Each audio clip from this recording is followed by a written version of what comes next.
Chapter 1501 to 1510। 10वें क्षेत्र के लिए समय की यह अवधि एक आपदा थी। लेई झेंगक्सुन दुनिया को पार करने वाले पहले व्यक्ति थे, लेकिन वे अंतिम नहीं थे। एक के बाद एक शक्तिशाली विशेषज्ञ पार हो गए और सभी दिशाओं में खूनी लड़ाई में लगे रहे। इस बीच 10वें दायरे के विशेषज्ञों की खबर भी फैल गई कि उन्होंने स्वर्ग के दायरे के 5वें स्वर्ग में कदम रखा है और पार करने वाले इन विशेषज्ञों के साथ भयंकर लड़ाई में लगे हुए हैं। एक जगह के लिए दोनों पक्षों में मारपीट हो गई। कई मार्किस कुलों ने भी अपने क्रूर चेहरे प्रकट किए। इन मार्किस कुलों की तुलना में ये व्यक्तिगत कृषक अभी भी बहुत अनुभवहीन थे। समाचार का पहला भाग ठीक वेई तियानजियांग था।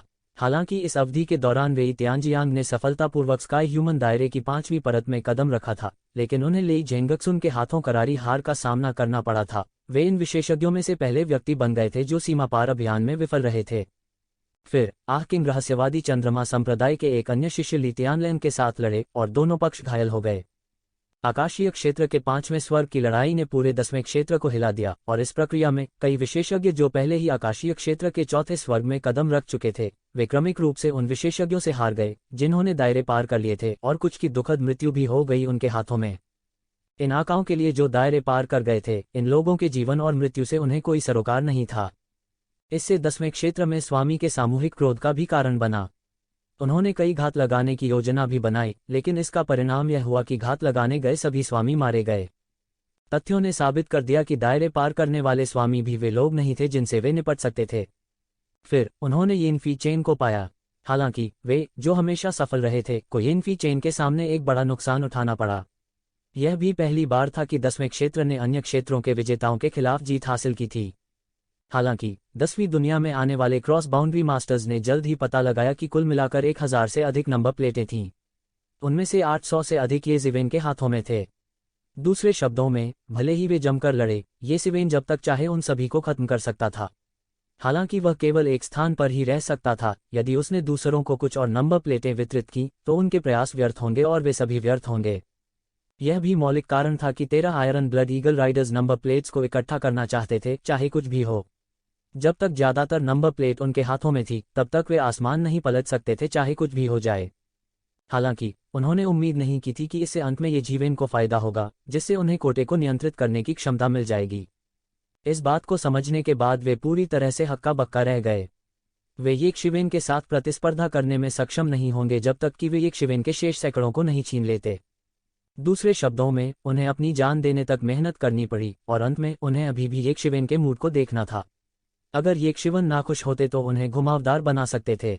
ये गर्वीले स्वर्ग के गौरव स्तर के विशेषज्ञ इसे कैसे स्वीकार कर सकते थे? उस समय उनके उकसावे के सामने येक शिवेन के बारे में कोई और खबर नहीं होगी। यह ऐसा था जैसे वह गायब हो गया हो। अगर उन्हें नहीं पता होता कि वे वर्चस्व के लिए 10 दुनियाओं को पहले से नहीं छोड़ सकते, तो उन्हें यह भी शक होता कि येक शिवेन पहले ही 10वीं दुनिया छोड़ चुका है, क्योंकि उसकी तलाश करना बेकार था। यहां तक यिनफी चेन भी मिल गया था, लेकिन ये जिवेन के बारे में कोई खबर नहीं थी। इसने कई लोगों को, जो उसके साथ परेशानी का पता लगाना चाहते थे, पूरी तरह से स्तब्ध कर दिया। चूंकि आप काया बनना चाहते हैं, तो आइए हम आपको बाहर कर दें। लेई झेंगक्सुन के ऐसा कहने के बाद उन्होंने और कुछ अन्य विशेषज्ञों ने, जो इस दुनिया में आ गए थे, हर जगह लोगों को मारना शुरू कर दिया। शुरुआत में वे केवल नंबर टैग के लिए लड़ रहे थे, लेकिन अब वे शुद्ध रूप से मारने के लिए हत्या कर रहे थे। एक समय के लिए 10वीं दुनिया एक खूनी तूफान से भर गई थी। कई प्रतिभाओं के पास प्रतिक्रिया करने का समय नहीं था और सीधे मौके पर ही उनका सिर काट दिया गया। इसके अलावा लेई झेंगक्सुन ने कहा कि अगर ये जिवेन काया बने रहे तो वे तब तक मारना जारी रखेंगे जब तक कि सभी को मार नहीं दिया जाता। उस समय कोई और उनके साथ प्रतिस्पर्धा नहीं करेगा और वे स्वाभाविक रूप से ऊपर उठेंगे।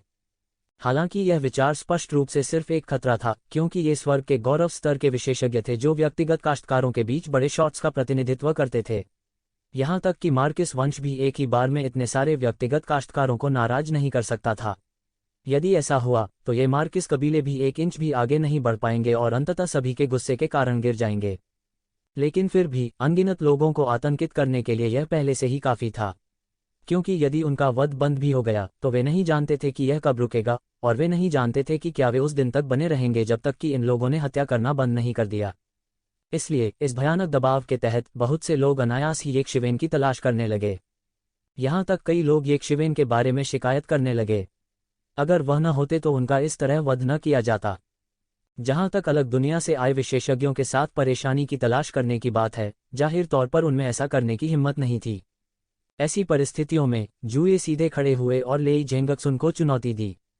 जैसे ही यह खबर सामने आई, इसने तुरंत 10वीं दुनिया में सनसनी मचा दी। अब जब अलग अलग दुनिया के विशेषज्ञ वध करने के लिए सेना में शामिल हो गए, तो वेई तियानजियांग जैसे विशेषज्ञ भी स्वतः ही छिप गए और उनसे मुकाबला करने की हिम्मत नहीं की। हालांकि यिन फीचेन ने लड़ाई जीत ली, लेकिन वह खड़ा नहीं हुआ। ऐसी परिस्थितियों में जूये की हरकतों ने तुरंत अनगिनत लोगों का ध्यान आकर्षित किया। सैकड़ों शीर्ष विशेषज्ञ उस घाटी में गए जहां युद्ध की व्यवस्था की गई थी। 13 आयरनब्लड ईगल कैवलरी और दुनिया भर के विशेषज्ञों द्वारा वध किए जाने के बाद, और साथ ही उनमें से कुछ एक दूसरे को मारने के बाद, परीक्षण में शामिल होने वाले हजारों लोगों में से अब 800 से कम लोग बचे थे। उनमें से अधिकांश के नंबर टैग चोरी हो गए थे, और जब तक कोई चमत्कार नहीं होता, तब तक 10वें दायरे में 10 स्थानों का उनसे कोई लेना देना नहीं होगा। क्या वह आएगा? वह अवश्य आएगा। बहुत से लोग जानते थे कि अलग अलग दुनिया के उन विशेषज्ञों द्वारा उनका वध किया जा सकता है, लेकिन फिर भी वे लड़ाई देखने गए। यह अफवाह थी कि एक शिवेन दिखाई देंगे। ऐसा इसलिए था क्योंकि बहुत से लोग जानते थे कि ये जिवेन और जूये के बीच अच्छे संबंध थे। इस समय ये सिवेन के सामने आने का यही एकमात्र अवसर था। उसे आना चाहिए। इस बर्बर के हर जगह दुश्मन हैं, लेकिन उसके केवल ये जिवेन के साथ अच्छे संबंध हैं। यह सच है। वे दोनों संकटमोचक हैं। केवल ऐसे लोग ही एक ही सड़े हुए स्वाद को साझा करेंगे। मुझे भी ऐसा ही लगता है। अगर वे आए होते तो शायद दिग्गजों के बीच एक भयंकर लड़ाई होती। यह जूये एक बर्बर है जो हर जगह परेशानी पैदा करता है, और ये जिवेन भी बुरा नहीं है। 13 आयरन ब्लड ईगल कैवलरी बहुत शक्तिशाली थे, लेकिन अंत में वे अभी भी एक शिवेन के हाथों दुखद रूप से मारे गए। जिस घाटी में युद्ध की व्यवस्था की गई थी, वहां आवाजों का हुड़दंग था। चट्टान के ऊपर जूये की लंबी आकृति बैठ गई और सीधे आगे देखने लगी। घाटी के नीचे अनगिनत विशेषज्ञ इकट्ठे हुए थे। इतने लोगों के एक साथ इकट्ठा होने पर उनके लिए सुरक्षा का भाव था। भाई, वे शायद नहीं जानते कि आप पहले से ही उनमें से हैं। भीड़ में हरे रंग की शर्ट में एक युवक और उसके बगल में एक बहुत ही प्यारी लड़की ने मुस्कुराते हुए कहा। ये जिवेन और ग्रीन लुओ थे। जैसा उन्होंने सोचा था, ये जिवेन शायद दूसरे लोगों के लिए बिल्कुल भी सामने न आए। हालांकि जब इसमें जूये शामिल था तो उसने बाहर आने और देखने का फैसला किया। यह 10वीं दुनिया में उसके कुछ दोस्तों में से एक था। चूंकि संजिशी और लियू जैफान की मौत का उस पर बहुत बड़ा प्रभाव पड़ा था, ऐसा लगता था कि वह रातों रात बड़ी हो गई थी। उसने ये जिवेन को उसके पूरे नाम से नहीं पुकारा, लेकिन उसे भाई ये कहा। इस दौरान जब बाहर हंगामा हो रहा था, तो वह नहीं दिखा और बाहरी दुनिया को खूनी गड़बड़ होने दिया। वास्तव में यहाँ तक वे विशेषज्ञ भी जो अलग अलग दुनिया से आए थे, उस घाटी से गुजरे जहाँ एक शिवेन कई बार बंद कमरे में प्रशिक्षण ले रही थी। हालांकि उन्होंने ये जिवेन को रेस्ट्रेनिंग ब्रीथ टेक्निक का इस्तेमाल करते हुए नहीं पाया। हालांकि कुछ समस्याओं को हमेशा के लिए टाला नहीं जा सका। उन्हें अभी भी हल करना था, इसलिए वह बाहर आया। गर्जन। दूर एक लंबी गर्जना सभी दिशाओं में गूंज रही थी। कई पहाड़ जवाब में टूट गए, शून्य को विकृत कर दिया। एक भयानक आकृति ने शून्य के माध्यम से कदम रखा, घाटी की ओर बढ़ रही थी, साथ में बिजली के अनगिनत बोल्ट जो आकाश में उड़ गए थे। लेई झेंगक्सुन यहाँ है, किसी ने कहा। इस आभा ने आकाश को ढंक लिया और पृथ्वी को ढंक लिया। यह एक विशाल समुद्र की तरह था और पूरा आकाश कांप रहा था। यह स्वर्ग क्षेत्र के 5वें स्वर्ग के शिखर का शक्तिशाली युद्ध कौशल था। प्राचीन उजाड़ युग में भी ऐसे विशेषज्ञ को पहले से ही विशेषज्ञों में स्थान दिया जा सकता था। यह वास्तव में लेई झेंगक्सुन है।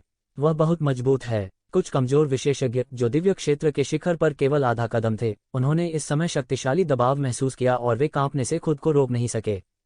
यद्यपि ये लोग यहाँ के सबसे कमजोर समूह के थे, फिर भी उनका युद्ध कौशल सामान्य दिव्य क्षेत्र के विशेषज्ञों के विरुद्ध संघर्ष करने के लिए पर्याप्त था। स्वाभाविक रूप से उनका अपना अहंकार था, लेकिन इस भयानक दबाव में वे पूरी तरह से कांप उठे।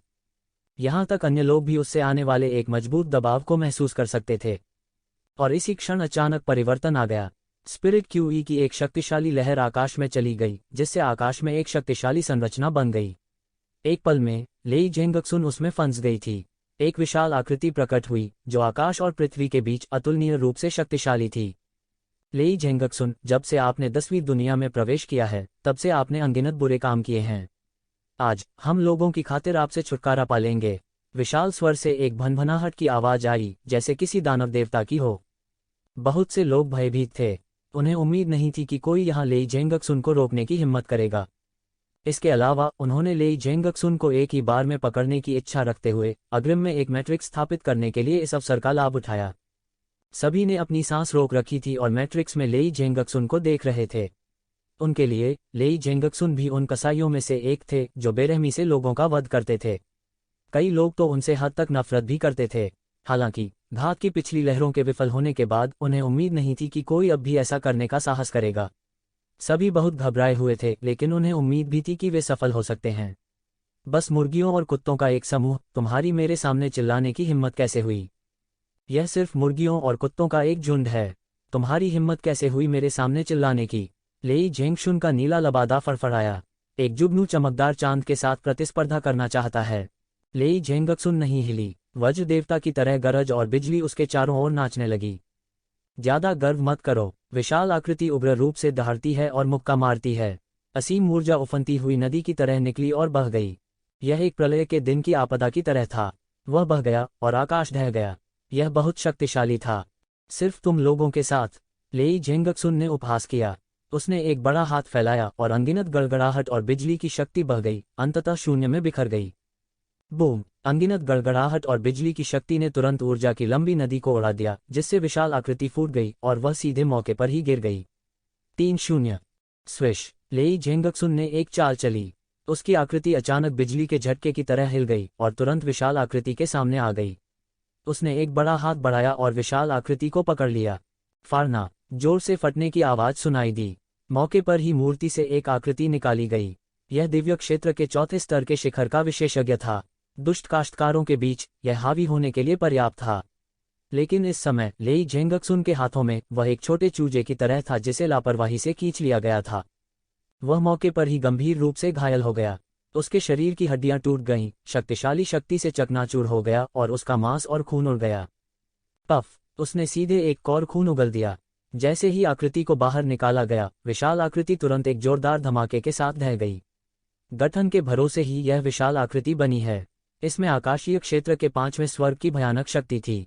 मूल रूप से उन्होंने सोचा था कि वे लेई जेंगक्सुन से छुटकारा पाने के लिए इस तरह के गठन का उपयोग कर सकते हैं। किसने सोचा होगा कि यह इतना भयानक होगा? लेई जेंगक्सुन द्वारा इसे तुरंत नष्ट कर दिया गया था। इस आंकड़े के ढहने के बाद 2 आंकड़े उछलकर बाहर आ गए। वे दिव्य क्षेत्र के चौथे स्तर के शिखर पर 2 शीर्ष विशेषज्ञ थे।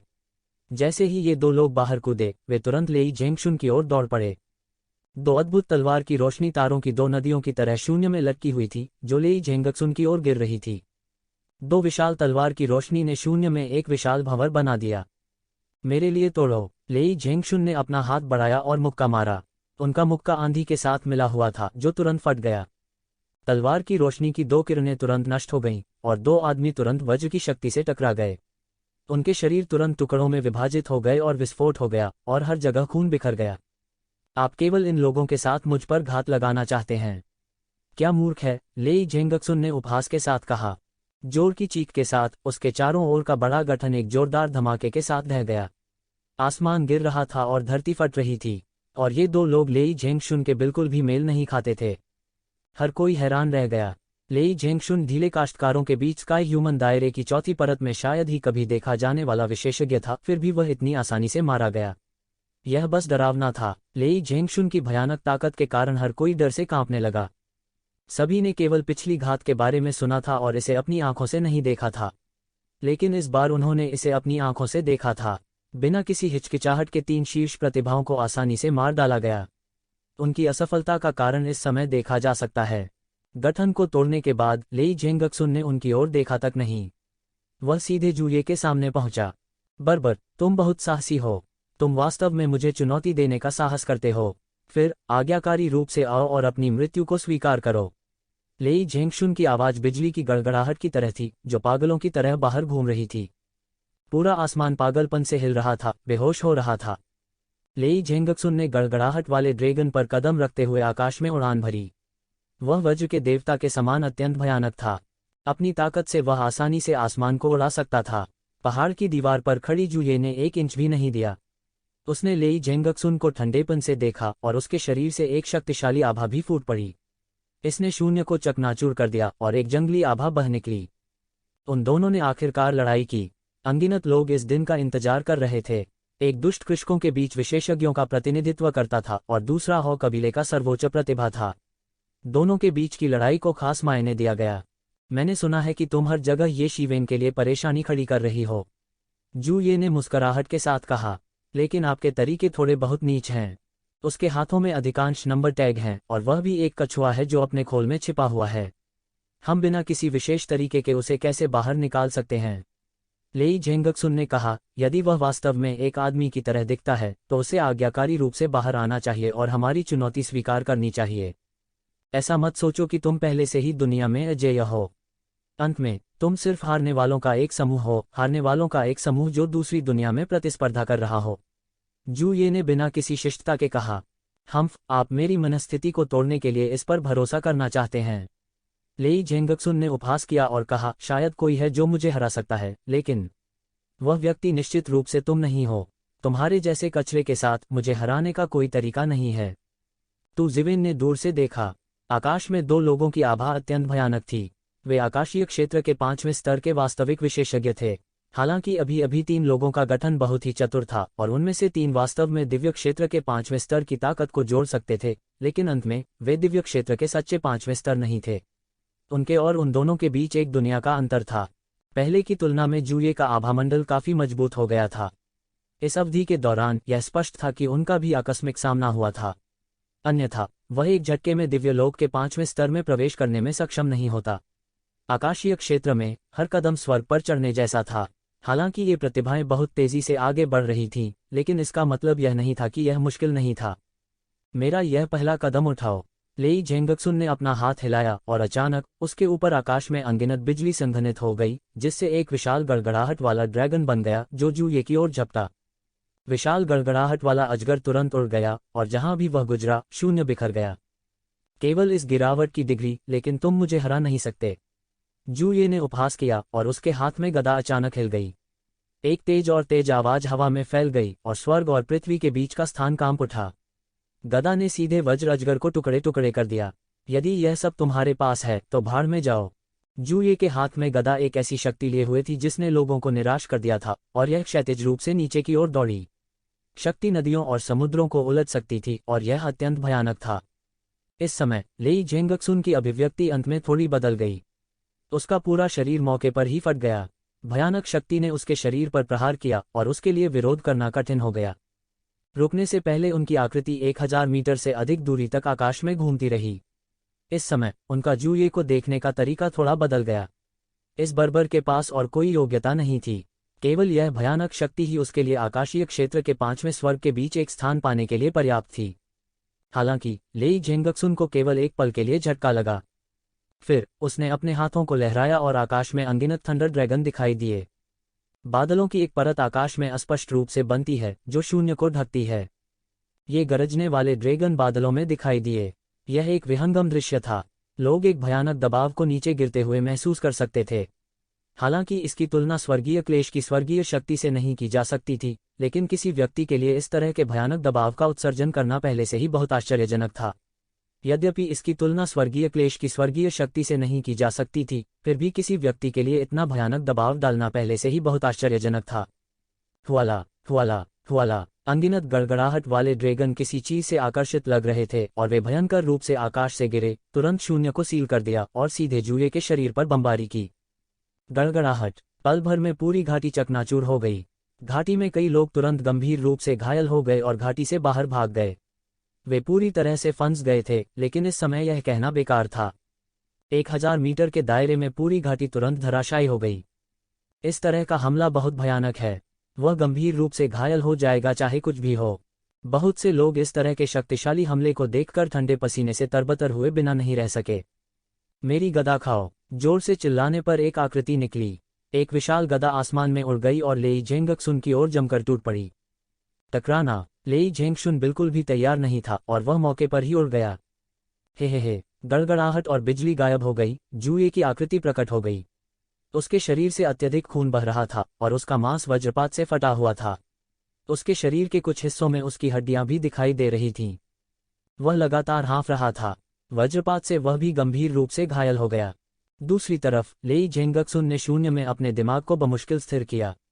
उसके मुंह के कोने से खून बहने लगा। जूये की गदा ने सीधे उसके आंतरिक अंगों को हिला दिया था और उसके कारण खून बहने लगा था। यह शक्ति बहुत मजबूत थी। इस मारपीट में दोनों पक्ष घायल हो गए और किसी को फायदा नहीं हो सका। ये शिवेन की भौहें तन गईं, उसे थोड़ा अजीब लगा। लड़ाई अभी हार हार की स्थिति लग रही थी, लेकिन विशेषज्ञों की नज़र में ऐसा नहीं था। लेई झेंगक्सुन ने पहले ही अपने सभी साधनों का उपयोग कर लिया था, लेकिन जूये विरोध करने के लिए केवल अपने शरीर की ताकत पर निर्भर था। पिछली बार भी ऐसा ही था। जूये की अद्भुत युद्ध शक्ति के साथ वह वास्तव में एक भ्रमसरणी द्वारा मूर्ख बनाया गया था। आमतौर पर कहा जाए तो भले ही कोई इसके आर पार न देख सके, कोई इसे आसानी से तोड़ सकता है। ठीक पहले ये ज़िवेन की तरह, लेकिन उसने इसे बिल्कुल नहीं देखा। अगर किसी की मानसिक शक्ति थोड़ी मजबूत होती तो वे ऐसे नहीं होते, लेकिन जूये मूर्ख थी। ये बिल्कुल भी नॉर्मल नहीं था। आमतौर पर जब एक योद्धा के दायरे में सुधार होता है तो उसी समय उनकी क्षमताओं के सभी पहलुओं में भी सुधार होता है। सबकी अपनी अपनी ताकत थी और सुधार का स्तर भी अलग अलग था। हालांकि किसी भी मामले में यह जूये जैसा नहीं होना चाहिए। उसका दायरा किसी चीज से सील लगता है। तो ज़िवेन ने अपनी आंखें सिकोड़ लीं और कहा, मरना। लेई झेंगक्सुन ने अपने शरीर में हर तरह की तकलीफ को जबरन दबा दिया। उसकी आंखें रक्तिम थीं और उसकी आभा आकाश की ओर बढ़ रही थी। अनगिनत वज्रपात फिर से उसके शरीर के चारों ओर घूमने लगे। तुम मुझे चोट पहुंचाने की हिम्मत करते हो। आज वह दिन है जब तुम मरोगे। लेई झेंगक्सुन ने शून्य में कदम रखा और आकाश में एक गड़गड़ाहट वाला ड्रैगन दिखाई दिया। उसने आकाश को ढंक लिया और पृथ्वी को ढंक लिया। लेई झेंगक्सुन की मौजूदा ताकत पहले से कहीं ज्यादा मजबूत थी। तो चलो, मैं इस तरह एक हार्दिक लड़ाई की तलाश में हूं। जूये दहाड़ता है और उसके हाथ में गदा तुरंत नाचती है और गरजने वाले अजगर की ओर जमकर प्रहार करती है। Boom boom boom. दोनों पक्ष युद्ध के दो देवताओं की तरह थे, लगातार शून्य में उलझे हुए, जमीन से आसमान तक लड़ते हुए। दोनों एक दूसरे का कुछ नहीं कर सकते थे। यह भयानक था। काफी देर तक दोनों पक्ष लड़ते रहे, लेकिन कोई एक दूसरे का कुछ नहीं कर सका। हालांकि जूये अन्य पहलुओं में पिछड़ रहा था, लेकिन उसकी ताकत वास्तव में भयानक थी। यह ऐसा था जैसे उसने अपनी ताकत को मजबूत करने के लिए सब कुछ छोड़ दिया हो। इस तरह की अपरंपरागत तलवार शैली हास्यास्पद रूप से मजबूत थी। जूये, आप काफी चरित्रवान हैं। दुष्ट काश्तकारों के बीच आप जैसे किसी व्यक्ति के लिए मेरे मन में सम्मान का एक नया स्तर है। हालांकि यह इसका अंत है। लेई झेंगक्सुन दहाड़ा, आप मेरे खिलाफ अपनी सबसे मजबूत तकनीक का उपयोग करने के लिए योग्य हैं। लेई झेंगशुन गुर्राया और बिजली की अंतहीन शक्ति उसके शरीर के चारों ओर घूमने लगी। अनगिनत बिजली के ड्रैगन गरजे और आसमान से नीचे उतरे। हालांकि उन्होंने जूये के निर्देशन में जल्दबाजी नहीं की। इसके बजाय वे लेई झेंगक्सुन की ओर दौड़ पड़े। Boom boom boom. ये गड़गड़ाहट वाले ड्रैगन तुरंत अंतहीन गड़गड़ाहट की शक्ति में बदल गए और लेई झेंगक्सुन के शरीर में विस्फोट हो गए। उसका पूरा शरीर गरजने वाले ड्रैगन में डूबा हुआ था और कोई भी उसकी आकृति नहीं देख सकता था। मेरे इस कदम के तहत आप जो कर सकते हैं वह मरना है। इस समय लेई झेंगक्सुन ने गर्जना की और अंतहीन गड़गड़ाहट तुरंत एकत्र हुई। प्राचीन थंडर तोप। उसके सिर के ऊपर एक तोप का आकार मौके पर बना और बिजली की अंतहीन ऊर्जा उसके शरीर में घुस गई। बूम। बिजली एक विशाल तोप के गोले में बदल गई और फट गई। एक पल में ऊर्जा का एक विशाल प्रवाह मौके पर बह गया। एक पल में जूये के सामने ऊर्जा की धारा आ चुकी थी। जहां कहीं भी वह गुजरा, शून्य तुरंत पाउडर में बदल गया। यह उस भयानक शक्ति का सामना करने में असमर्थ था जिसने इसे पार कर लिया था। जूये दहाड़ा और उसके शरीर से अनंत मात्रा में पाश्विक शक्ति निकली। यह एक बर्बर पेंटिंग स्क्रॉल की तरह था जो उसके सामने अवरुद्ध हो गया। बूम। एक अतुलनीय आवाज निकली। सभी को ऐसा लगा जैसे इस आवाज ने अन्य सभी आवाजों को दबा दिया हो। स्वर्ग और पृथ्वी ने अन्य सभी रंगों को खो दिया, केवल उन आंसुओं का रंग छोड़ दिया जो आकाश भर गए थे। कितना समय बीत गया उसे पता ही नहीं चला। यह एक सेकंड की तरह लगा, लेकिन यह एक सदी की तरह भी लगा। सभी ने तेज रोशनी में अपनी आंखें खोलने के लिए संघर्ष किया, लेकिन उन्होंने देखा कि शून्य आकाश में खुलने और बंद होने वाली दरारों से भरा हुआ था। यह बेहद भयानक था। लेई झेंगशुन हवा में लगातार हौंफ रहा था, लेकिन उसके चेहरे पर मुस्कान थी। दूसरी तरफ जूये का फिगर सबके सामने आ गया। वह असामान्य रूप से दयनीय स्थिति में था और उसने अपने शरीर की रक्षा के लिए जिस हथियार का इस्तेमाल किया था वह खून से लथपथ था। वे पूरी तरह से गिर चुके थे और उनके हाथों की हड्डियां देखी जा सकती थीं। उसके हाथों के अलावा उसके शरीर पर मांस का एक भी टुकड़ा नहीं था जो कि सुरक्षित था और हर जगह खून बह रहा था। एक लंबी चुप्पी के बाद आखिरकार किसी ने पूछा, क्या यह लड़ाई का नतीजा तय है? उन्हें उम्मीद नहीं थी कि लड़ाई इतनी तेज होगी। दोनों पक्षों के पास मौजूद शक्ति उन्हें झकझोरने के लिए काफी थी और उन्होंने अपने दिल की गहराई से डर महसूस किया। बूम। जैसे ही उसने बात की, जूये की आकृति सीधे शून्य से गिर गई और जमीन में पटक दी, जिससे एक बड़ी दरार पैदा हो गई। हा, अंत में मैं अभी भी जीत गया। लेई झेंगशुन जोर से हंस पड़ी। उसने अपनी हथेली खोली और गड़गड़ाहट और बिजली की शक्ति घनीभूत हो गई। हुश! गड़गड़ाहट और बिजली की यह शक्ति तुरंत आकाश में चुभ गई और सीधे जुए की ओर चली गई। वह इस तथ्य का फायदा उठाना चाहता था कि वह उसे मारने के लिए गंभीर रूप से घायल हो गया था। हालांकि वह आखिरकार जुए के खिलाफ जीत गया था, जुए का उसका डर गहरा गया था। ये ज़िवेन देख सकती थी कि कुछ अजीब था, लेकिन क्या वह नहीं देख सकती थी? वह यह भी देख सकता था कि इसमें कुछ अजीब बात है। यह जंगली वास्तव में उसके खिलाफ इस हद तक लड़ सकता था कि वह सिर्फ अपने भौतिक शरीर के साथ। हालांकि वह नहीं जानता था कि उसकी अन्य क्षमताएं कहाँ हैं। एक बार उसे प्रस्फुटित होने दिया गया तो यह उसके लिए एक बड़ी आपदा होगी। चूंकि उसने पहले ही उसे नाराज कर दिया था, इसलिए वह उसे मरने भी दे सकता था। केवल एक मृत शत्रु ही सबसे अच्छा शत्रु था। अचानक एक विशाल सुनहरा हाथ शून्य से टूट गया और एक पल में जुए के सामने आ गया। इसने बिजली के बोल्ट को ऊर्जा की एक गेंद में कुचल दिया और इसे जबरदस्ती अवशोषित कर लिया। लेई झेंगशुन की आंखों में थोड़ी सतर्कता दिखाई दी। हालांकि उसे गंभीर चोटें आई थीं, फिर भी वह एक भयानक दुश्मन था जो उससे अनजान था। क्या तुम मुझे नहीं ढूंढ रहे हो? शून्य में एक हरे रंग की आकृति दिखाई दी। ये ज़िवेन है। कुछ लोगों ने ये ज़िवेन के छायाचित्र को लगभग तुरंत ही पहचान लिया। उनकी पोशाक बहुत विशिष्ट थी, इसलिए बहुत से लोग इसे बिल्कुल भी नहीं छिपा सके। इसके अलावा ये ज़िवेन इसे छिपाने का बिल्कुल भी इरादा नहीं रखता था। यू आर ये ज़िवेन। इस समय लेई झेंगशुन की आंखों में कुछ डरावने रूप चमक उठे। यदि वह अपने चरम पर होता, भले ही एक शिवन प्रकट हो सकता था, उसे विश्वास था कि वह उसे सीधे मार सकता था। लेकिन अब वह गंभीर रूप से घायल हो गया था और उसका सामना ये ज़िवेन से हो गया था जिसकी ताकत अज्ञात थी। लेई झेंगक्सुन बस चोट पर नमक छिड़क रही थी। ये ज़िवेन ने केवल उस पर नजर डाली और तुरंत अनुमान लगाया कि वह क्या सोच रहा था। वह उपहास किए बिना नहीं रह सका और बोला, चिंता मत करो, मैं तुम्हारा फायदा नहीं उठाऊंगा क्योंकि तुम इसके लायक नहीं हो। तुम। लेई झेंगशुन को अचानक गुस्सा आ गया। उसने ये ज़िवेन पर ज्यादा ध्यान नहीं दिया, लेकिन उसे उम्मीद नहीं थी कि ये ज़िवेन उससे भी ज्यादा अहंकारी है। उसने वास्तव में उसे नीचे देखा, जिससे उसे बहुत गुस्सा आया। यदि यह सामान्य समय में होता तो वह तुरंत ये ज़िवेन पर हमला कर देता, लेकिन अब वह अपनी चरम अवस्था में नहीं था। इसके अलावा अभी अभी ये ज़िवेन के हमले ने भी उसे चौंका दिया था। वह केवल अपने दिल में गुस्से को दबा सकता था और ठंडेपन से बोला, आखिरकार तुम प्रकट हो गए। मुझे लगा कि तुम हमेशा के लिए अपने खोल में छिपे एक कछुआ बन जाओगे। मुझे बाहर करने के लिए आप कह सकते हैं कि आपने अपना सर्वश्रेष्ठ प्रदर्शन किया है। ये ज़िवेन ने उदासीनता से कहा, लेकिन आज मैं आपको बताना चाहता हूं कि एक हारने वाला हमेशा हारने वाला ही रहेगा। वह केवल स्थान बदलने से विजेता नहीं बन जाएगा। ये ज़िवेन के लिए ये लोग कितने भी शक्तिशाली क्यों न हो, उनके शब्द कितने भी अच्छे क्यों न हो, एक हारा हुआ व्यक्ति हारा हुआ था। छिपाने की कोई जरूरत नहीं थी, क्योंकि छिपने का कोई फायदा नहीं था। मैं आज यहाँ इंतजार करूंगा। हर कोई जिसे नंबर प्लेट चाहिए या मेरा सिर चाहिए, बेझिझक कोशिश करें। मैं सभी के आने का इंतजार करूंगा। ये ज़िवेन ने उदासीनता से कहा। अचानक नीचे के लोगों में हड़कंप मच गया। दबंगई क्या थी? यह दबंग था। दबंगई क्या थी? यह दबंग था। हालांकि ये ज़िवेन के शब्दों में ये सभी लोग हारे हुए थे, निस्संदेह वे सबसे अच्छे थे। अन्य क्षेत्रों में भी वे शायद कमजोर न हों। जू ये और यिन फीचेन जैसे पावरहाउस के लिए भी उनमें से किसी एक का सामना करना पहले से ही बहुत मजबूत था। हालांकि ये ज़िवेन का इरादा उनके साथ आने का इंतजार करना था। ये कैसी हिम्मत थी!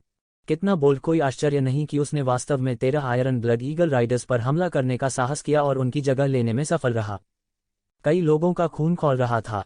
हालांकि ये ज़िवेन एक दुष्ट कृषक नहीं था, फिर भी वह 10वें क्षेत्र में चयन की परतों से भी गुजरा था। सबसे महत्वपूर्ण बात, किसी भी मामले में ये ज़िवेन इन क्रॉस रियलम मास्टर्स की तुलना में आंखों को अधिक भाता था, जो केवल मारना जानते थे। ठीक है, मुझे देखने दो कि तुम कितने सक्षम हो, लेई झेंगक्सुन ने जमकर कहा। वह ठीक होने के लिए तुरंत शून्य में पालती मारकर बैठ गया।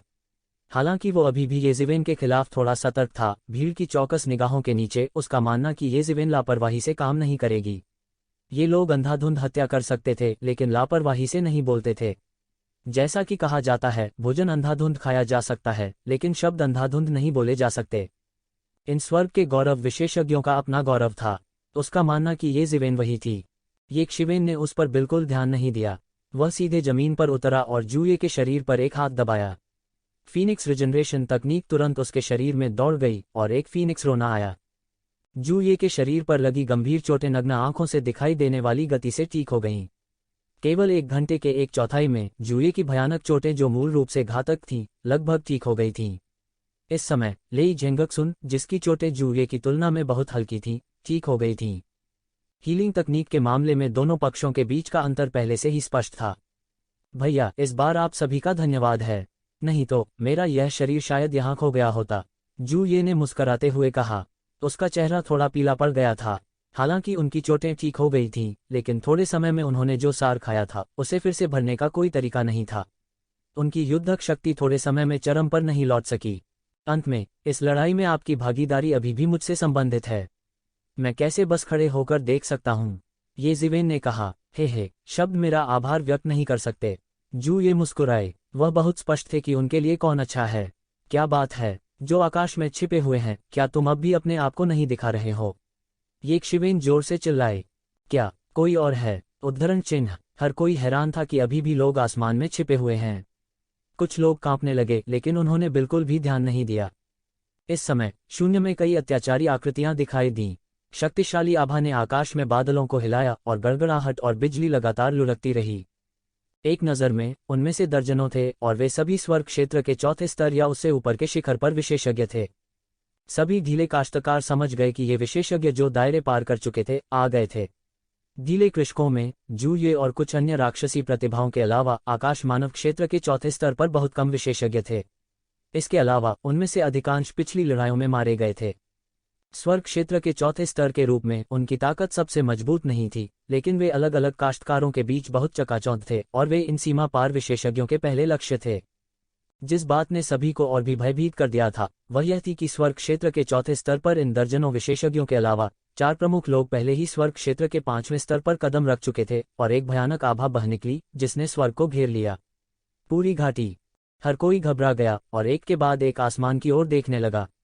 और भी तेज तर्रार लोग थे जिन्होंने पहले ही पता लगा लिया था कि इतने सारे लोगों के एक साथ इकट्ठा होने के कारण वे यहाँ घूमने नहीं जा सकते, है ना? तब लक्ष्य पहले से ही बहुत स्पष्ट था, यह एक शिवेन था। सीमा पार के इन गौरवान्वित विशेषज्ञों, मार्क्विस के शीर्ष विशेषज्ञों और शाही परिवारों को एक साथ चलने में सक्षम बनाने के लिए यह ये ज़िवेन भी नहीं था, बल्कि उसके हाथ में नंबर प्लेट थी। मुझे उम्मीद नहीं थी कि आप इसे देखेंगे। इस समय शून्य में 4 लोगों के बीच एक सुंदर युवक ने ठंडी मुस्कान के साथ कहा। उनका शरीर एक सपने जैसा था जिससे लोगों के लिए उन्हें स्पष्ट रूप से देखना मुश्किल हो गया था। किसी ने उसे पहचान लिया। वह फैंटम मून संप्रदाय लीतियानलैंग के शिष्य थे। उनकी मायावी तकनीक पहले ही शिखर पर पहुंच चुकी थी। क्या आपको लगता है कि आप इतनी अच्छी तरह छिप सकते हैं?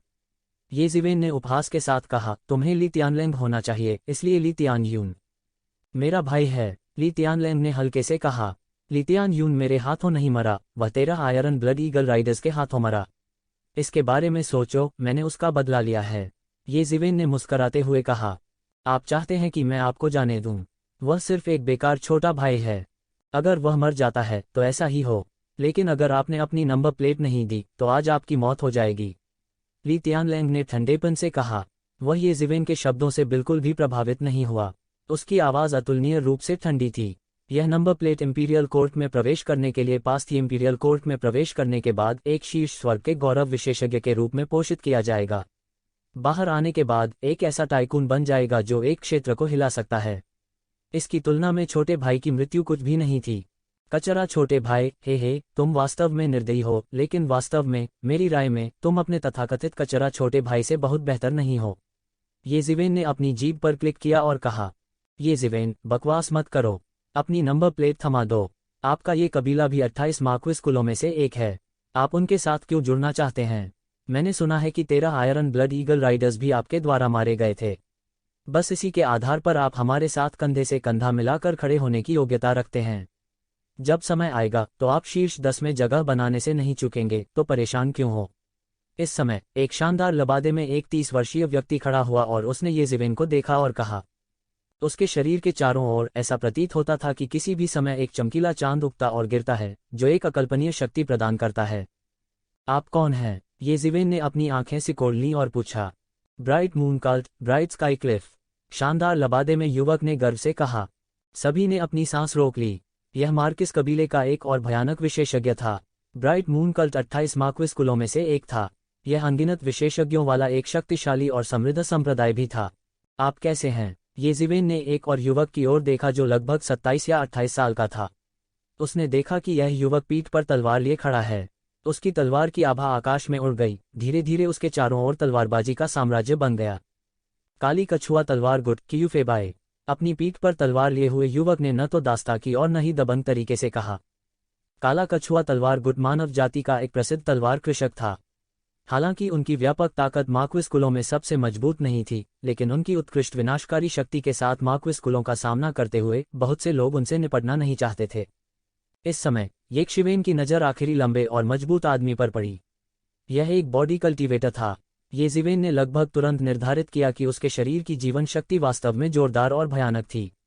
यह जूये से ज्यादा खराब नहीं था। सेनलुओ कबीले, सेनलुओ हाओ। लंबा और मजबूत आदमी धीमी और दबी हुई आवाज में बोला। वो बेहद घमंडी था और येशिवेन की बिल्कुल भी परवाह नहीं करता था। बहुत अच्छा, येशिवेन ने अपनी आंखें सिकोड़ लीं और कहा। ताता, 2 कदमों की आहट सुनाई दी। जू येशिवेन के साथ कंधे से कंधा मिलाकर लड़ना चाहती थी, उसके पक्ष में चली गई। चिंता मत करो, इन बदबूदार मछलियों और झींगों को आपकी मदद की जरूरत नहीं है। येशिवेन ने जूये को देखा और मुस्कराते हुए कहा। जूये ने येशिवेन को इस तरह देखा और जिद नहीं की। इसके बजाय उन्होंने कहा, अगर ऐसा है तो मैं और कुछ नहीं कहूंगा। अगर आपको मेरी जरूरत है तो बस मुझे आवाज दें। भले ही यह ब्लेड का पहाड़ या लपटों का समुद्र हो, यह एक नहीं होगा संकट। इतना कहने के बाद जूये पीछे हट गई। हालांकि उन्होंने अभी भी गदा को अपने हाथ में कसकर पकड़ रखा था। वह थोड़ा और ठीक होना चाहता था ताकि जब येशिवेन को उसकी जरूरत हो तो वह सबसे पहले काम कर सके। येशिवेन, ऐसा लगता है कि आप टोस्ट पीने से इनकार सिर्फ इसलिए करते हैं ताकि आप शराब पी सकें। आप हमारे खिलाफ जाने को तैयार हैं। ली तियानलैंग ने ठंडेपन से कहा। अगर ऐसा है तो हमें दोष मत दो कि हम अपनी दोस्ती को साथी मार्किस कुलों के रूप में नहीं मानते हैं। दोस्ती, हा, क्या मजाक है। नंबर प्लेट मेरे हाथ में है। अगर तुम इसे चाहते हो तो आकर ले लो, येशिवेन ने उपहास करते हुए कहा। क्या इस समय दोस्ती के बारे में बात करना बहुत हास्यास्पद नहीं था? तुम लोग किसका इंतजार कर रहे हो? जल्दी करो और उसे मार डालो। इस समय शून्य से एक और ठंडी आवाज आई। आवाज वज्र की तरह गहरी थी, लेकिन इसने एक पल में सभी को काम दिया। इस समय शून्य में धीरे धीरे एक आकृति दिखाई दी। यह एक साधारण सा दिखने वाला युवक था जिसकी उम्र करीब 25 या 26 साल लग रही थी। वह साधारण कपड़े पहने हुए था और उसकी आंखें ब्रह्मांड की तरह गहरी थीं। उनके आर पार देखना संभव नहीं था। येशिवेन की अभिव्यक्ति अंततः गंभीर हो गई। यह एक विशेषज्ञ था जो उस पर बहुत दबाव ला सकता था। उनकी प्रवृत्ति ने उन्हें बताया कि यह एक अत्यंत शक्तिशाली प्रतिद्वंद्वी था। जूये, जो उससे बहुत दूर नहीं थी, थोड़ा नर्वस होने के अलावा और कुछ नहीं कर सकती थी। यह एक ऐसी स्थिति थी जो कभी नहीं हुई जब उन्होंने अन्य विशेषज्ञों का सामना किया। यह देखा जा सकता था कि यह युवक उस पर बहुत दबाव बना रहा था। कोई और रास्ता नहीं है, येशिवेन। मूल रूप से हमारे पास अभी भी बात करने का मौका था। हालांकि चूंकि इस व्यक्ति ने बात की है तो निश्चित रूप से आपके पास मौका नहीं होगा। मिंग तियान्या ने कहा। कोई फर्क नहीं पड़ता कि क्या तुम लोग एक एक करके या एक साथ आना चाहते हो? येशिवेन ने अपना सिर झुकाया और कहा। साथ में? येशिवेन, तुम में क्षमता नहीं है। इस समय सेनलुओ हाओ ने आगे कदम बढ़ाया। सिर्फ मेरा सम्मानित जानवर ही तुम्हें हरा सकता है। जैसे ही वह बोला, उसके सामने शून्य में उतार चढ़ाव आया। शून्य से एक विशाल पंजा अत्यंत तेज गति से आया, तुरंत येशिवेन की ओर लपका। हालांकि येशिवेन की गति और भी तेज थी। उसने शून्य पर कदम रखा और पंजे के हमले से बाल बाल बचे उसका शरीर तुरंत सैकड़ों मीटर पीछे चला गया। उसने शून्य में देखा और एक विशाल आकृति को उसमें से बाहर निकलते देखा। यह एक खूंखार बाघ था जिसके पूरे शरीर पर शल्क थे। यह 100 मीटर से अधिक लंबा था और एक छोटे पहाड़ की तरह दिखता था क्योंकि यह शून्य से रेंगता था। यह किस तरह का राक्षस है? यह बहुत डरावना है, किसी ने कहा। मुझे उम्मीद नहीं थी कि सेनलुओ हाओ का सम्मानित जानवर इतना अत्याचारी होगा। यह येशिवेन मुसीबत में है। यहाँ कम से कम कुछ लोग हैं जो उससे कमतर नहीं हैं, जिनमें वह अथाह युवक भी शामिल है। वह विशाल खूंखार बाघ अपनी लालटेन जैसी बड़ी आंखों से येशिवेन को घूर रहा था और ठंडेपन से उसकी ओर देख रहा था। गर्जन, यह खूंखार बाघ ऊपर की ओर मुंह करके एक लंबी और तेज दहाड़ता है। इसके बाद यह येशिवेन की ओर बढ़ी। इसके 4 पंजों ने शून्य में एक आश्चर्यजनक दरार खोल दी। दरार को ठीक होने में काफी समय लगा। दुनिया कांप उठी मानो उस पर कोई बहुत बड़ा प्रभाव पड़ा हो। ये खूंखार बाघ अभी तक येशिवेन के सामने नहीं आया था। इसने अपना खूनी मुंह खोला और एक शक्तिशाली ऊर्जा एक विशाल तोप के गोले में तब्दील हो गई। यह आकाश में बह गया और अंतरिक्ष में एक बड़ी दरार को खींचकर येशिवेन की ओर बढ़ा। कई लोग सांस रोककर भाग खड़े हुए। वे यह कल्पना करने का साहस नहीं कर सकते थे कि यदि उन पर इस प्रकार का हमला किया गया तो यह दृश्य कितना भयानक होगा। शायद यहाँ के सैकड़ों लोगों में से आधे से ज्यादा लोग एक सांस में भाप बनकर उड़ जाएंगे। भाई, ये भीड़ में किंग लुओ ने अपने हाथों को आपस में इस तरह लपेटा जैसे वह स्वर्ग से प्रार्थना कर रही हो। इतने शक्तिशाली हमले के सामने उसका रंग काफी बदल गया। उसकी राय में ये ज़िवेन वास्तव में बहुत मजबूत थी, लेकिन उसके लिए इस तरह के हमले के सामने उदासीन रहना असंभव था। जूये, जो भीड़ में सबसे आगे थी, सबसे सीधी थी। उसने गदा को अपने हाथ में कसकर पकड़ रखा था, किसी भी समय ये ज़िवेन की मदद करने के लिए तैयार था। हम्फ, तू, ज़िवेन ने ठंडेपन से सूंघा। उसने अपनी 5 उंगलियां मुट्ठी में जकड़नी और मुक्का मारा। एक पल में एक सुनहरी लहर निकली और बह गई। बूम! सबसे भयानक टक्कर की आवाज आई और ऐसा लगा कि पूरा शून्य पूरी तरह से ढह गया है। यह 2 अद्भुत शक्तियों की टक्कर थी। अंतहीन ऊर्जा लहरों में बदल गई, लहरों की तरह हलकों में बहते हुए। इस शक्तिशाली गति से कई लोग फिर से पीछे हट गए। वे मदद नहीं कर सके लेकिन बार बार पीछे हट गए। यह बल बहुत प्रबल था। अचानक कोई अलार्म में चिल्लाया। उन्होंने देखा कि उस खूंखार बाघ का विशाल शरीर ऊर्जा के अशांत प्रवाह को पल भर में चीर कर रख देता है। इसने अराजकता का फायदा उठाया और ये ज़िवेन की ओर पहुंच गई। इसकी गति बिजली की तरह तेज थी। इसने अपने विशाल शरीर के साथ एक विशाल विपरीतता का निर्माण किया। तेज, तेज, तेज। यह पंजा बहुत तेज था, लेकिन ये ज़िवेन बिल्कुल भी तैयार नहीं लग रहा था और इस पंजे को अपने सामने पकड़ लिया। जैसे ही यह पंजा ये ज़िवेन के सिर को कुचलने वाला था, ये ज़िवेन अचानक हिल गया। बूम! उसके शरीर पर संवेग फट गया और बह गया। उसकी आंखें अचानक बिजली की चमक की तरह खुल गईं। उसने अपनी 5 उंगलियां मुट्ठी में जकड़ लीं और सुनहरी लहर अचानक बिखर गई। तो ज़िवेन की 5 उंगलियां मुट्ठी में बंध गईं। उसकी मुट्ठी से एक सुनहरी रोशनी निकली जिसने एक लहर बनाई जो बह गई। संकटपूर्ण क्षण में जब भयंकर बाघ उसका सिर पकड़ने वाला था, उसने उसे उड़ा दिया। तेज, तेज, तेज, बूम! जोर की दहाड़ सुनाई दी। ये ज़िवेन की मुट्ठी अंतरिक्ष की परतों में घुस गई और भयंकर बाघ के विशाल सिर पर जा गिरी। अगर इस खूंखार बाघ की रफ्तार इतनी तेज थी कि सबकी निगाहें इसे नहीं देख पाती, तो एक ज़िवेन की रफ्तार इससे कई गुना तेज थी। जैसे ही उसके विशाल शरीर को उड़ते हुए खूंखार बाघ ने खून से लथपथ चीख निकाली। यह एक तोप के गोले की तरह उल्टा उड़ गया और नीचे गिरने से पहले कई पर्वत चोटियों से टकराया। अचानक सब चौंक गए। क्या वह अब भी एक इंसान था? वह वास्तव में अपने नंगे हाथों से उड़ने वाले एक भयंकर जानवर को भेज सकता था। विस्फोट के बाद ये ज़िवेन के नीले रंग के कपड़े युद्ध के देवता की तरह लहराने लगे। ये ज़िवेन की निडरता ने आसपास के सभी दर्शकों को बुरी तरह चौंका दिया था। ऐसा नहीं था कि उन्होंने अतुलनीय रूप से निडर शरीर नहीं देखा था, लेकिन उन्होंने ऐसा निडर शरीर कभी नहीं देखा था जो केवल एक मुक्के से इतना क्रूर दानव जानवर को उड़ा सके। यह तेज और सटीक था। उसने भयंकर बाघ को मात्र एक मुक्के से उड़ते हुए भेज दिया था। ऐसी युद्ध शक्ति केवल भयावह थी। हालांकि उन व्यक्तिगत काश्तकारों के लिए निस्संदेह इससे उनका खून खौल उठा। हालांकि ये ज़िवेन की हरकतें सरल और सीधी थीं, बहुत अधिक फैंसी चालों के बिना, इसने लोगों को यह भ्रम दिया कि उनका खून खौल रहा था। इस तरह की मुट्ठी से मांस की लड़ाई से लोगों का खून सबसे ज्यादा खौल सकता है। वह खूंखार बाघ जिसे पूरी तरह से खत्म कर दिया गया था, फिर से एक ज़िवेन की तरफ झपटा। उसका शारीरिक बल भी अत्यंत भयानक था। इसने अपना क्रूर मुंह खोल दिया और लगातार ऊर्जा की किरणें उगलती रहीं। ये ऊर्जा किरणें गोलियों की बौछार की तरह बह गईं। आकाश ऊर्जा तोपों के भयानक दृश्य से भर गया था जो उसने उगल दी थी। यह ऊर्जा के तोपों को थूकते हुए ये ज़िवेन की ओर दौड़ा। ये ज़िवेन ने उपहास किया। यह जानवर वास्तव में लापरवाह था। इस समय ये ज़िवेन चले गए। उसने एक कदम आगे बढ़ाया और पूरा आकाश कांप उठा। यह भयंकर बाघ के हमले से भी भयानक था। दूर से देखने पर यह एक मानवीय भयंकर जानवर की तरह लग रहा था। दुनिया ने उसकी वजह से रंग बदला। दूर दूर के कई विशेषज्ञों ने इस दृश्य को देखा और उनके चेहरे बदल गए। हुश! ये ज़िवेन की आकृति शून्य में चमक उठी और एक पल में उस भयंकर बाघ के सामने आ गई। उस खूंखार शेर की आंखों में डर का एक अंश तैर गया, लेकिन तब तक बहुत देर हो चुकी थी।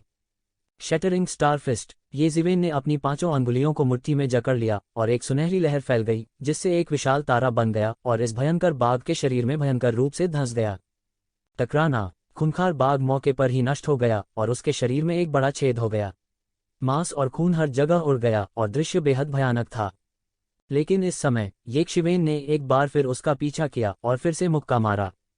रुकना! इस समय सेनेलुओ हाओ ने अंततः हमला करने के बारे में सोचा, लेकिन वह ये ज़िवेन की गति के साथ कैसे रह सकता था। लगभग एक ही पल में उसने सैकड़ों घूंसे बरसाए।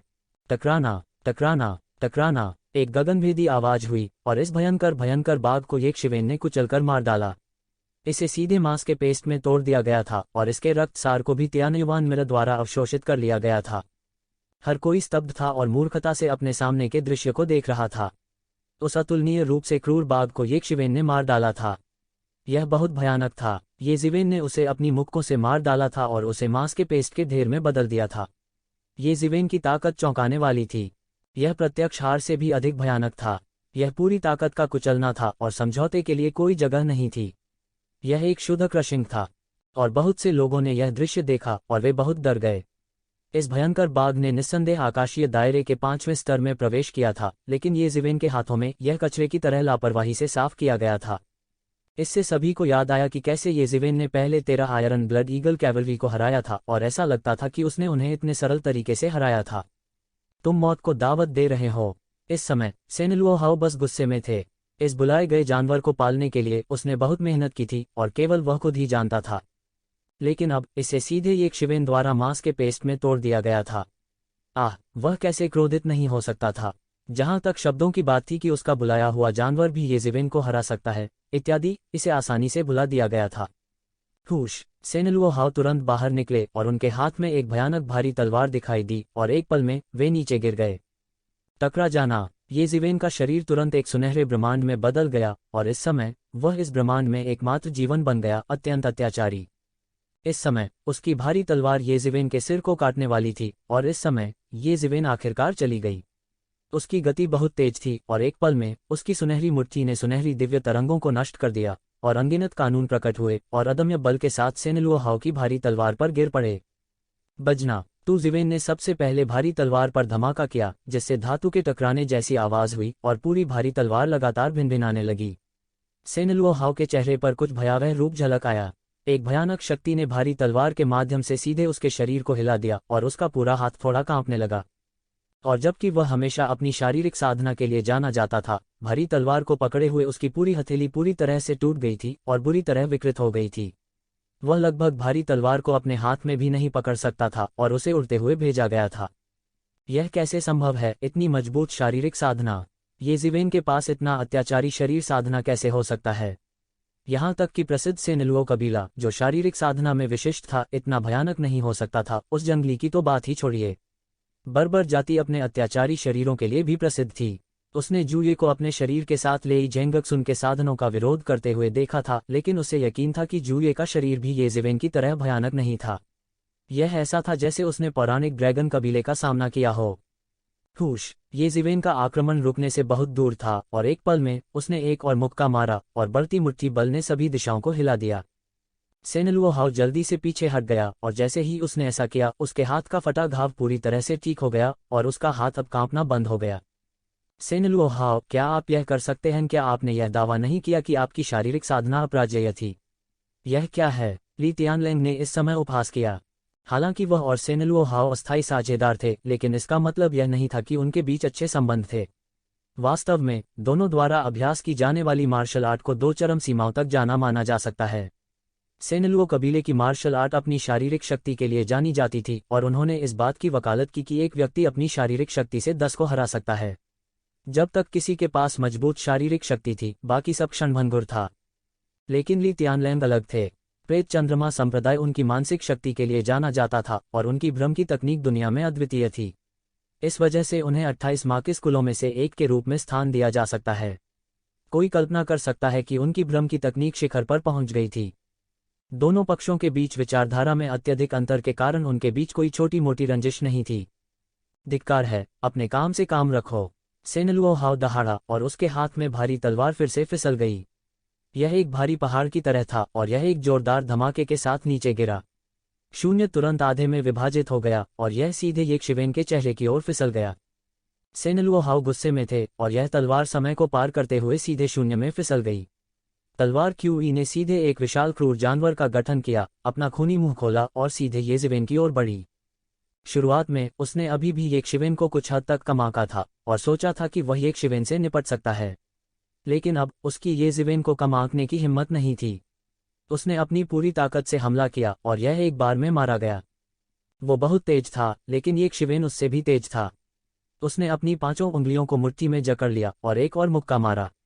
इसमें कुछ भी कल्पना नहीं थी और इसने केवल एक राक्षसी सुनहरी लहर उड़ा दी। कोई फर्क नहीं पड़ता कि आपके पास किस तरह की तरकीबें हैं, मैं उन्हें केवल एक मुक्के से तोड़ सकता हूँ। तलवार क्यूई से घनीभूत इस क्रूर जानवर को तुरंत नष्ट कर दिया गया था और भारी तलवार पर फिर से मुट्ठी फट गई। बजना, एक और अत्यंत भयानक दहाड़ सुनाई दी। दोनों पक्षों ने अपनी पूरी ताकत से हमला किया और यह पिछले एक्सचेंज से भी ज्यादा भयानक था। बस, भारी तलवार पागलों की तरह झंझना उठी और सेनलुओहाओ की बांह भी पागलपन से कांपने लगी और उसकी पूरी भुजा पर भयानक शक्ति फैल गई। स्विश, पूरी भारी तलवार मौके पर ही नष्ट हो गई और यह प्रकाश की एक धारा में बदल गई जो शून्य से बह गई। यह सीधे साधारण युवक के सिर के ऊपर से गुजरा और सीधे एक दूर पर्वत शिखर में समा गया। युवक की अभिव्यक्ति नहीं बदली और उसने केवल येज़िवेन को ऐसे देखा जैसे उसने नहीं देखा कि उसका सिर भारी तलवार से लगभग कट गया था। उसके हाथ में भारी तलवार ने अधिकांश शक्ति को छीन लिया था, लेकिन सेनलुओहाओ का हाथ अभी भी कांप रहा था और उसकी आंखें डरावनी थीं। यह कैसे हो सकता है? यदि यह कहा जा सकता है कि अभी वे समान रूप से मेल खाते थे, तो अब उसका पलड़ा बिल्कुल भी नहीं था। यहाँ तक उसके हाथ की भारी तलवार भी नष्ट हो गई। वह यह कहने का साहस कैसे कर सकता था कि उसका पलड़ा भारी है? येज़िवेन की तरफ देखते हुए उसकी सुनहरी मुट्ठी पर केवल कुछ सफ़ेद निशान थे और कोई नुकसान नहीं हुआ था। देखते ही देखते सभी में भगदड़ मच गई। एक खगोलीय उपकरण का विरोध करने के लिए अपने शरीर का उपयोग करना, इसके अलावा यह एक स्वर्ग श्रेणी का खगोलीय उपकरण था। यहाँ तक एक शीर्ष विशेषज्ञ भी ऐसा करने में सक्षम नहीं होगा। ऐसा करने में सक्षम होने के लिए उसका शरीर कितना मजबूत होना चाहिए? इतना मजबूत। वे सभी कहते हैं कि मैं एक राक्षस हूँ, लेकिन यह मानव त्वचा में एक राक्षस है। गदा धारण करने वाले जू ये भी हक्का बक्का रह गए। अगर वो येज़िवेन की जगह होता तो उसने सीधे हमला करने की हिम्मत नहीं की होती।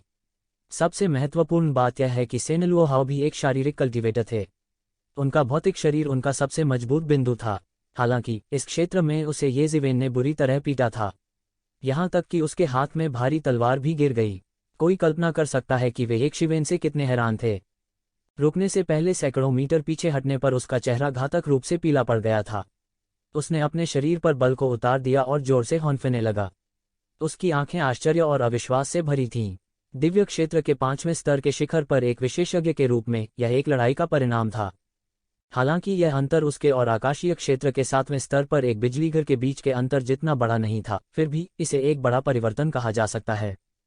येज़िवेन ने अपना हाथ हिलाया और लापरवाही से सेनलुओहाओ को देखा। हालांकि सेनलुओहाओ भी बहुत शक्तिशाली थे, विशेष रूप से उनका भौतिक शरीर, यह इस बात पर भी निर्भर करता था कि वे किसके साथ प्रतिस्पर्धा कर रहे थे। येज़िवेन के साथ प्रतिस्पर्धा करना, जो पहले से ही भौतिक शरीर के मामले में अत्याचारी शरीर के 10वें स्तर पर कदम रख चुका था, स्पष्ट रूप से परेशानी की तलाश में था। क्या तुम अभी भी मेरे पास एक साथ आने की योजना नहीं बनाते? येज़िवेन ने उदासीनता से दूसरों को देखा और अंत में सादे दिखने वाले युवक पर अपनी आंखें बंद कर लीं।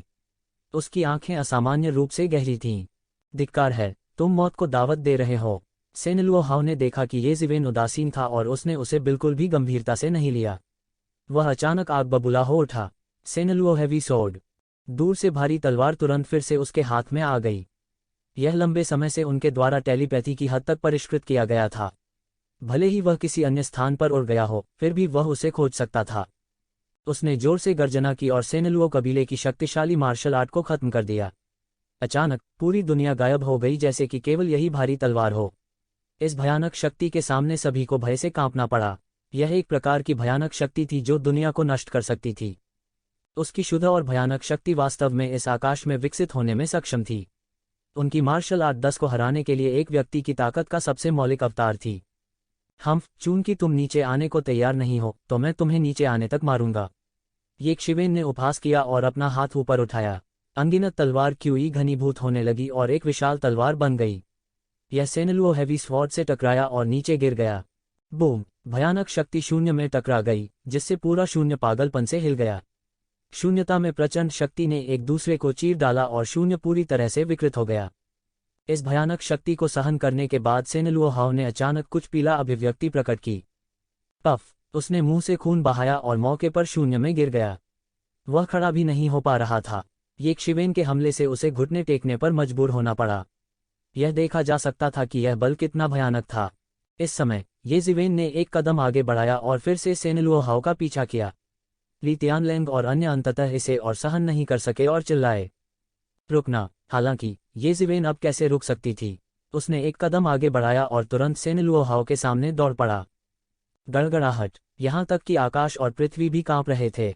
दृश्य असाधारण रूप से भयानक था। जल्दी जल्दी जल्दी, ये शिवेन की गति बहुत तेज थी। एक पल में वह पहले ही सेनेलुओहाओ के सामने आ चुका था और अचानक उसे लात मार दी। टकराना। सेनेलुओहाओ, जो गंभीर रूप से घायल हो गए थे, उनके पास उल्कापिंड की तरह लात मारने से पहले प्रतिक्रिया करने का समय भी नहीं था। उसका शरीर शून्य में टुकड़ों में बंध गया। यह अचानक फट गया। यह अत्यंत उग्र था। पूरी प्रक्रिया पलक झपकते ही हो गई। यहाँ तक ली तियानलेंग, मिंगतिन्या और अन्य भी समय पर प्रतिक्रिया नहीं दे सके। हालांकि वे मदद करना चाहते थे, लेकिन वे एक शिवेन की गति को पकड़ नहीं पाए। इस समय अंत में हर कोई समझ गया कि एक शिवेन ने इन लोगों के सामने आने की हिम्मत क्यों की। वह स्पष्ट रूप से जानता था कि यह एक जाल हो सकता है, लेकिन फिर भी वह उनके सामने उपस्थित हो गया। पहले तो सभी ने सोचा कि वह निर्दोष है क्योंकि वह कुछ भी नहीं जानता था। हालांकि जब उन्होंने देखा कि कैसे उसने आसानी से सेनेलुओहाओ को कुचल कर मार डाला, तो वे जान गए कि उसके पास भरोसा करने के लिए कुछ है। उनकी अत्याचारी ताकत ही उनका सबसे बड़ा ट्रम्प कार्ड थी। येज़िवेन ने बाकी लोगों को देखा और ठंडेपन से कहा, क्या तुम अब भी नहीं चलोगे? अभिमानी। सभी के मन में यही एक विचार था। इसके अलावा यह सिर्फ एक सामान्य प्रकार का अहंकार नहीं था। क्या वह अब भी इन लोगों को चुनौती देने की योजना बना रहा था? या क्या उसने सोचा था कि ये लोग बिल्कुल भी खतरा नहीं थे? अचानक येज़िवेन ने पाया कि उसके चारों ओर का दृश्य ऐसा लग रहा था जैसे वह असुर नर्क में प्रवेश कर गया हो। अंतहीन वध था। रक्तलाल आकाश उसकी दृष्टि की रेखा के अंत तक फैला हुआ था, और इस क्षेत्र के अंत में मृत्यु का एक विशाल देवता सीधे आकाश से नीचे रौंद रहा था। उस विशाल आकृति ने सीधे स्वर्ग और पृथ्वी को हिला दिया। भ्रम तकनीक। येज़िवेन ने लगभग तुरंत प्रतिक्रिया व्यक्त की। वह जूये नहीं था। वह भ्रम के जाल में फंस गया था और उसे कुछ भी पता नहीं था। उसे किसी ने बेवकूफ़ बनाया था। इसके अलावा यह दृश्य बहुत स्पष्ट हो गया था, इसलिए उसके लिए यह मुश्किल होगा कि वह न चाहते हुए भी इसे महसूस न करे। वह तुरंत समझ गया कि यह ली तियानलेंग ही होना चाहिए जिसने एक चाल चली। येज़िवेन, भाड़ में जाओ। वह विशाल संहार भगवान का पैर पहले ही नीचे उतर चुका था। बूम! येज़िवेन की आभा अचानक फैल गई और बह गई। उसने अपनी पांचों उंगलियों को मुट्ठी में जकड़ लिया और बढ़ती हुई सुनहरी मुट्ठी की शक्ति एक पल में फूट गई। बूम! उसके बाद सुनहरी मुट्ठी की शक्ति मारने वाले भगवान के पैर पर फूट पड़ी। हालांकि चौंकाने वाली बात यह थी कि भगवान के वध करने वाले का पैर बिल्कुल भी क्षतिग्रस्त नहीं हुआ था। येज़िवेन का हमला पूरी तरह से संयमित लग रहा था। हुश! येज़िवेन ने अचानक नीचे कदम रखा और उसकी आकृति सीधे सैकड़ों मीटर दूर चली गई और भगवान के बड़े पैर को मारने से बच गई। बूम! इस संहार देवता द्वारा पूरी जमीन रौंद दी गई थी और एक विशाल पदचिह्न छोड़ दिया गया था। इस समय ऐसा लग रहा था कि दुनिया में केवल यही असुर नर्क बचा है और कोई भी दिखाई नहीं दे रहा है। यह कैसा घिनौना भ्रम है! इसे मेरे लिए तोड़ दो, येज़िवेन ने उपहास किया।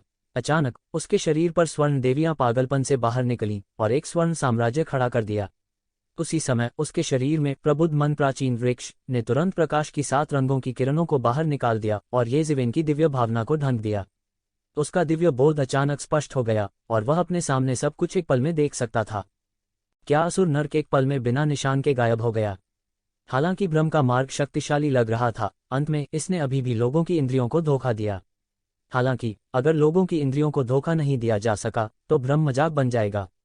एक व्यक्ति जितना अधिक दृढ़ निश्चयी होता है, उसकी मानसिक शक्ति जितनी अधिक शक्तिशाली होती है, उसे धोखा देना उतना ही कठिन होता है। इसके अलावा येज़िवेन को मिंगक्सिन प्राचीन पेड़ की मदद मिली थी और लगभग तुरंत ही इस असुर नरक को पार कर लिया। दुनिया विकृत हो गई और तुरंत पिछले दृश्य पर लौट आई। कुछ दूरी पर ली तियानलेंग कुछ मंत्र जपता हुआ प्रतीत हो रहा था और उसके हाथ लगातार कुछ मोहरों को चुभ रहे थे। अचानक जैसे ही येज़िवेन की नींद खुली, उसने अचानक मुंह से खून की थूक निकाली और उसका रंग ज्वार की तरह था। वह एक पल में गंभीर रूप से घायल हो गया था और उसने इस समय येशिवेन को अविश्वास से देखा। असंभव, मेरा भ्रम चरम पर पहुंच चुका है। यहां तक कि समान स्तर का एक विरोधी भी मेरे भ्रम को इतनी जल्दी नहीं देख सकता। वह इस पर विश्वास नहीं कर सकता था और वह इस पर विश्वास नहीं कर सकता था। उसी समय येज़िवेन को अचानक पता चला कि क्यूफीबाई पहले ही अनजाने में येशिवेन के सामने आ गई थी और उसने येज़िवेन की ओर अपनी लंबी तलवार मार दी। तलवार की रोशनी से एक भयानक रोशनी निकली और सीधे येशिवेन के चेहरे की ओर गई। अगर येज़िवेन ने थोड़ी देर बाद प्रतिक्रिया व्यक्त की होती तो शायद क्यूफीबाई ने उसका सिर वहीं पर ही गिरा दिया होता। इस समय येज़िवेन ने सहज रूप से इस समय प्रतिक्रिया की और एक शक्तिशाली सुनहरा तूफान उसके शरीर से बह गया, एक विशाल बवंडर की तरह, और उसमें उसकी रक्षा की। बजना। कियूफीबाई की तलवार इस सुनहरी आंधी में घुस गई और आधा इंच छेदने के बाद इसे छेदने का कोई रास्ता नहीं था। कितनी अद्भुत मात्रा में ची! कई लोगों ने एक पल में कहा। वे सभी देख सकते थे कि यह सुनहरी आंधी एक शिवेन की ची द्वारा बस बहा दी गई थी। साधारण लोग भी अपने शरीर की रक्षा के लिए ची का प्रयोग करते थे, जिसे ऑरा शील्ड के नाम से भी जाना जाता था। हालांकि किसी भी मामले में ऐसा भयानक ऑरा शील्ड नहीं था। इसका मतलब था कि एक शिवेन की ची इतनी जोरदार थी कि यह अमानवीय थी। इस समय बहुत से लोगों ने सोचा कि मानव जाति के शाही शरीरों में कई प्रकार के शरीर हैं जो असामान्य रूप से जोरदार हैं, लेकिन जब उन्होंने येज़िवेन की भयानक शारीरिक शक्ति को देखा तो उन्होंने तुरंत अपने शुरुआती विचारों को पलट दिया। वे शायद कल्पना भी नहीं कर सकते थे कि येज़िवेन स्टार बीस्ट के खून के साथ मिल गई थी।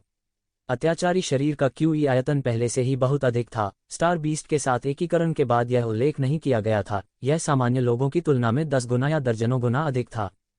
सुनहरी बवंडर से भरे इस आकाश में येज़िवेन ने सीधे अपना बड़ा हाथ बढ़ाया और तुरंत उस लंबी तलवार को पकड़ लिया जो उसकी ओर वार कर रही थी। बजना! लंबी तलवार को सीधे येज़िवेन ने पकड़ लिया।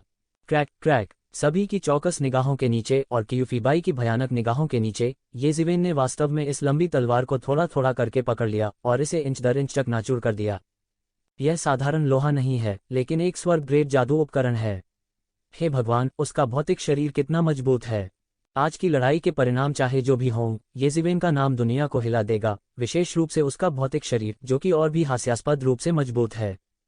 नहीं, मुझे वापस जाना चाहिए और जांचना चाहिए कि उसके पास किस प्रकार की शाही काया है। ये टाइटन बॉडी की तरह नहीं लगता है, नहीं यह बारबेरियन गॉड्स रियल बॉडी की तरह लगता है, नहीं यह अन्य प्रसिद्ध फिजिक्स की तरह लगता है। बहुत से लोग अतुलनीय रूप से भयभीत थे, जबकि हर कोई अभी भी अतुलनीय रूप से चकित था। कियूफीबाई ने अचानक अपने पैरों पर मुहर लगाई और उसका फिगर पागलों की तरह पीछे की ओर उछला, मानो वह क्षैतिज रूप से चला गया हो। जबकि हर कोई अभी भी बहुत हैरान था, एक सुनहरी मुट्ठी विशाल आकाश के माध्यम से उस स्थान पर टूट गई जहां वह एक क्षण पहले खड़ा था और तुरंत उसकी ओर फट गया।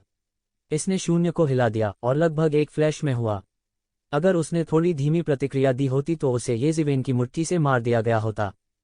लड़ाइयों की इस श्रृंखला से गुजरने के बाद हर किसी को येज़िवेन की मुट्ठी की भयानक ताकत पर संदेह नहीं रह गया था।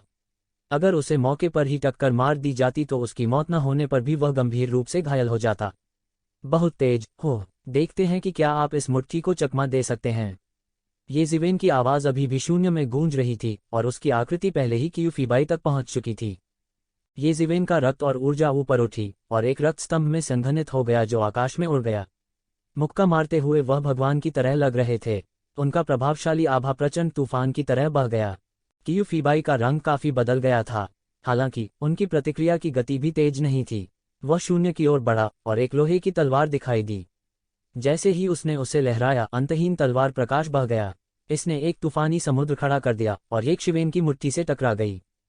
टकराना! मुट्ठी और लोहे की तलवार टकराए और अनंत दिव्य तेज फूट पड़ा। विशाल ध्वनि सीटी की आवाज में बदल गई। यह एक ज्वार की लहर की तरह बह गया और एक शॉकवेव में बदल गया। इसने शून्य को चकनाचूर कर दिया। कई तमाशबीन विशेषज्ञ एक के बाद एक पीछे हटते गए। उन्होंने इस शॉकवेव के हमले का विरोध करने की हिम्मत नहीं की। दरार! उस भयानक विस्फोटक ध्वनि के साथ एक फ्रैक्चर की कान छिदवाने वाली आवाज मिली हुई थी। यह विशेष रूप से कान छिदवाने वाला लग रहा था। इस भयानक बल के भीतर से एक आकृति उड़ी। वह अपना हाथ पकड़े हुए था। वह लोहे की तलवार टुकड़े टुकड़े हो गई थी, सिर्फ मूठ बाकी रह गई थी। उसका हाथ धीरे से नीचे लटक रहा था, जैसे उसमें कोई हड्डी ही नहीं है। कियूफीबाई ने येज़िवेन को अविश्वास से देखा। उसकी आंखें आश्चर्य से भरी थीं। एक मुक्का, सिर्फ एक मुक्का था और उसका हाथ अपंग हो गया था। यह उसकी कल्पना से कहीं अधिक भयानक था। उसका पूरा हाथ सिर्फ एक मुक्के से अपंग हो गया था। उसका चेहरा ठंडे पसीने से भीग गया था। एक भयानक दर्द उसके पूरे शरीर में फैल गया था। वह मौके पर ही लगभग बेहोश हो गया था। उन्होंने अनगिनत जीवन और मृत्यु की लड़ाई का अनुभव किया था और सभी प्रकार की चोटों के आदी हो गए थे। अन्यथा वह इस हमले से बेहोश हो गया होता। एक मुक्का, सिर्फ एक मुक्का था और उसका हाथ अपंग हो गया था। यह येज़िवेन बहुत मजबूत थी। वह बहुत मजबूत था। यह स्पष्ट था कि इस एक्सचेंज में कौन मजबूत था। येज़िवेन ने उपहास किया। अत्याचारी शरीर शास्त्र 10वीं परत तक पहुंच चुका था। यह अतुलनीय रूप से अत्याचारी था। कोई भी उसके द्वारा पूरी तरह से कुचला जाएगा जब तक कि उनका दायरा उससे बहुत अधिक न हो। कियूफीबाई बार बार पीछे हट गई। उसने अपने पैरों पर मुहर लगाए और भारी प्रभाव ने उसे क्षैतिज रूप से हिलाया। हालांकि येज़िवेन उसे भागने कैसे दे सकती थी। उसने एक पल में फिर से उसका पीछा किया। भाड़ में जाओ! लेई झेंगक्सुन ने आखिरकार उसी समय हमला कर दिया। उन्होंने अनगिनत गड़गड़ाहट वाले ड्रैगन को मौके पर ही नीचे गिराने का आदेश दिया। टकराना, आसमान में काले बादल छा गए और अनगिनत गड़गड़ाहट वाले ड्रैगन गरजते हुए ये शिवेन की ओर दौड़ पड़े। जैसे ही ये गरजने वाले ड्रैगन उसे मारने वाले थे, ये शिवेन के छिद्र खुल गए। तब उसके शरीर से असंख्य तलवार शक्तियां निकल पड़ीं। ये तलवार ऊर्जा बारीक सुई की तरह सभी दिशाओं में फैल गई। बूम बूम बूम, ये तलवार की ऊर्जा इन गरजने वाले ड्रैगन से टकराए और मौके पर अतुलनीय रूप से भयानक विस्फोट हुए। धमाकों की आवाजें एक के बाद एक उठती और गिरी। ऐसा लग रहा था कि ये धमाके कभी खत्म ही नहीं होंगे। एक अकल्पनीय तूफान एक पल में बह गया। सूक्ष्म हवा चली और निर्वात को अलग कर दिया। कोई स्पष्ट रूप से नहीं देख पा रहा था कि क्या हो रहा है। गहन साधना के साथ कई विशेषज्ञों ने स्पष्ट रूप से देखा कि विस्फोटों की श्रृंखला के बीच ये शिवेन की आकृति एक विद्युत प्रकाश में बदल गई थी। वह तुरंत बाहर निकला और कियूफीबाई का पीछा किया। जैसा कि कहा जाता है, 10 अंगुलियों को चोट पहुंचाने की तुलना में एक उंगली तोड़ना बेहतर है। इसलिए उन सभी को घायल करने के बजाय उनमें से एक को खत्म करना बेहतर था। इससे ये शिवेन पर से काफी दबाव कम हो जाएगा।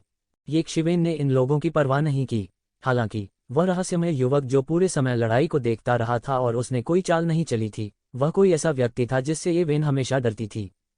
इस व्यक्ति की साधना अथाह थी। यहाँ तक मिंगहा और अन्य लोगों के पास भी उसके आदेशों का पालन करने के अलावा कोई विकल्प नहीं था। यह दिखाने के लिए पर्याप्त था कि समस्या कहाँ है। कियूफीबाई ने देखा कि एक शिवेन ने एक बार फिर उसका पीछा किया था। वह मौत से डर गया था। वह इस समय कैसे रह सकता है? उसे नहीं पता था कि एक शिवन को मारने का उसका विश्वास कहाँ चला गया था। अब जब उसने इसके बारे में सोचा तो उसके पिछले विचार बहुत हास्यास्पद थे। वह एक पल के लिए भी नहीं हिचकिचाए और मौके पर ही बचने के लिए पलट गए। हालांकि ये शिवेन उसे भागने कैसे दे सकती थी? उन्होंने सीधे मुक्का मारा। हालांकि यह केवल एक साधारण पंच था, इसमें सर्वोच्च शक्ति थी। भयानक मुट्ठी के दबाव ने पृथ्वी को चकनाचूर कर दिया और पूरा शून्य पागलपन से हिल रहा था। ऐसा लग रहा था मानो दुनिया इससे तबाह होने वाली है। कियूफीबाई ने अपने और करीब आने के पीछे भयानक दबाव महसूस किया। वह जल्दी से मुड़ा और विरोध करने के लिए हाथ उठाया। बजना, एक धातु की खनखनाहट की आवाज सुनाई दी। ये शिवेन का मुक्का उसके हाथ पर लगा। इसके बाद दरार की आवाज आई। कियूफीबाई का दूसरा हाथ भी एक शिवेन द्वारा अपंग कर दिया गया था। कियूफीबाई अचानक चिल्ला उठी। वह लगभग बेहोश हो गया। इस भयानक शक्ति ने उसके पूरे शरीर को ग्रस लिया था और उसे ऐंठने लगा था। फिर उसके पूरे शरीर को तोप के गोले की तरह जमीन पर पटक दिया गया। बूम! उसका कठोर शरीर जमीन में धंस गया और एक बड़ी दरार दिखाई दी। ऐसा लग रहा था जैसे उसका पूरा शरीर शिथिल हो गया हो। सामने का नजारा देख हर कोई अवाक रह गया। कियूफीबाई की ताकत को कमजोर नहीं कहा जा सकता। यह अज्ञात था कि इस अवधि में उसने कितने दुष्ट काश्तकारों को मार डाला था। हालांकि वो एक शिवेन के सामने बहुत कमजोर लग रहा था। वह पूरी तरह से कुचला हुआ था। नहीं, कियूफीबाई अभी भी बहुत मजबूत है। अफसोस की बात है कि ये शिवेन बहुत मजबूत है। कियूफीबाई को 13 आयरन ब्लड ईगल राइडर्स को हराने के लिए जाना जाता है। हालांकि वो एक शिवेन के सामने 13 आयरन ब्लड ईगल राइडर्स से बेहतर नहीं है। ये शिवेन बहुत भयानक है। मुझे डर है कि इस लड़ाई के परिणाम की भविष्यवाणी करना कठिन है। हालांकि एक शिवन के पास संख्या में फायदा नहीं है, लेकिन उसकी ताकत जरा भी कम नहीं है। ये परिवार में वास्तव में ऐसी राक्षसी प्रतिभा है। मैंने मूल रूप से सोचा था कि ये परिवार की युवा पीढ़ी के बीच सबसे शक्तिशाली ये जूकोंग होना चाहिए, जिसे ईश्वर के पुत्र के रूप में जाना जाता है। मुझे उम्मीद नहीं थी कि ये शिवेन अकेली पहले से ही इतनी भयानक है। क्या ये जूकोंग और भी अधिक शक्तिशाली नहीं है? मुझे भी ऐसा ही लगता है। ईश्वर के वंश को धारण करना स्वयं एक प्रकार की अजेयता का प्रतिनिधित्व करता है। ये शिवेन कियूफीबाई को जाने नहीं देना चाहती थी। उसने तुरंत एक कदम आगे बढ़ाया और उसका फिगर गायब हो गया।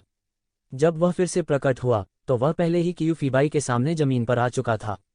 ऐसा लग रहा था जैसे उसने टेलीपोर्ट किया हो।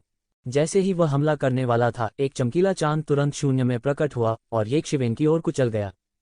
मरना। इस समय मिंग तिन्या ने प्रतिक्रिया दी और अपनी चाल चल दी। हालांकि कियूफीबाई के साथ उनके संबंध सामान्य थे, वे इस समय एक ही रस्सी से बंधे टिड्डे की तरह थे। अगर ये शिवेन ने उन्हें एक एक करके हरा दिया तो उसके पास बचने का कोई रास्ता नहीं होगा। इस समय ये शिवेन के शरीर से एक विशाल प्राचीन कांस्य कड़ाही उठी और उसके भीतर उसकी रक्षा की। बूम! वह चमकीला चांद उसके शरीर से 3 इंच दूर रुक गया और एक पागल विस्फोट हुआ। भयानक विस्फोट ने सीधे तौर पर ये शिवेन के 8 खजाने स्वर्ग और पृथ्वी देग को हिंसक रूप से कांपने का कारण बना दिया। चूंकि पिछली बार इसने स्वर्ग के प्रतिशोध का विरोध किया था, 8 खजाने स्वर्ग और पृथ्वी देग किसी भी परिवर्तन से नहीं गुजरे। इसके विपरीत इसे कुछ नुकसान हुआ था, अन्यथा यह इस स्तर पर पागलपन से भनभनाना शुरू नहीं करता। इस समय येज़िवेन ने भी इस दुनिया का फायदा उठाया और कियूफीबाई के शरीर पर मुक्का मारा।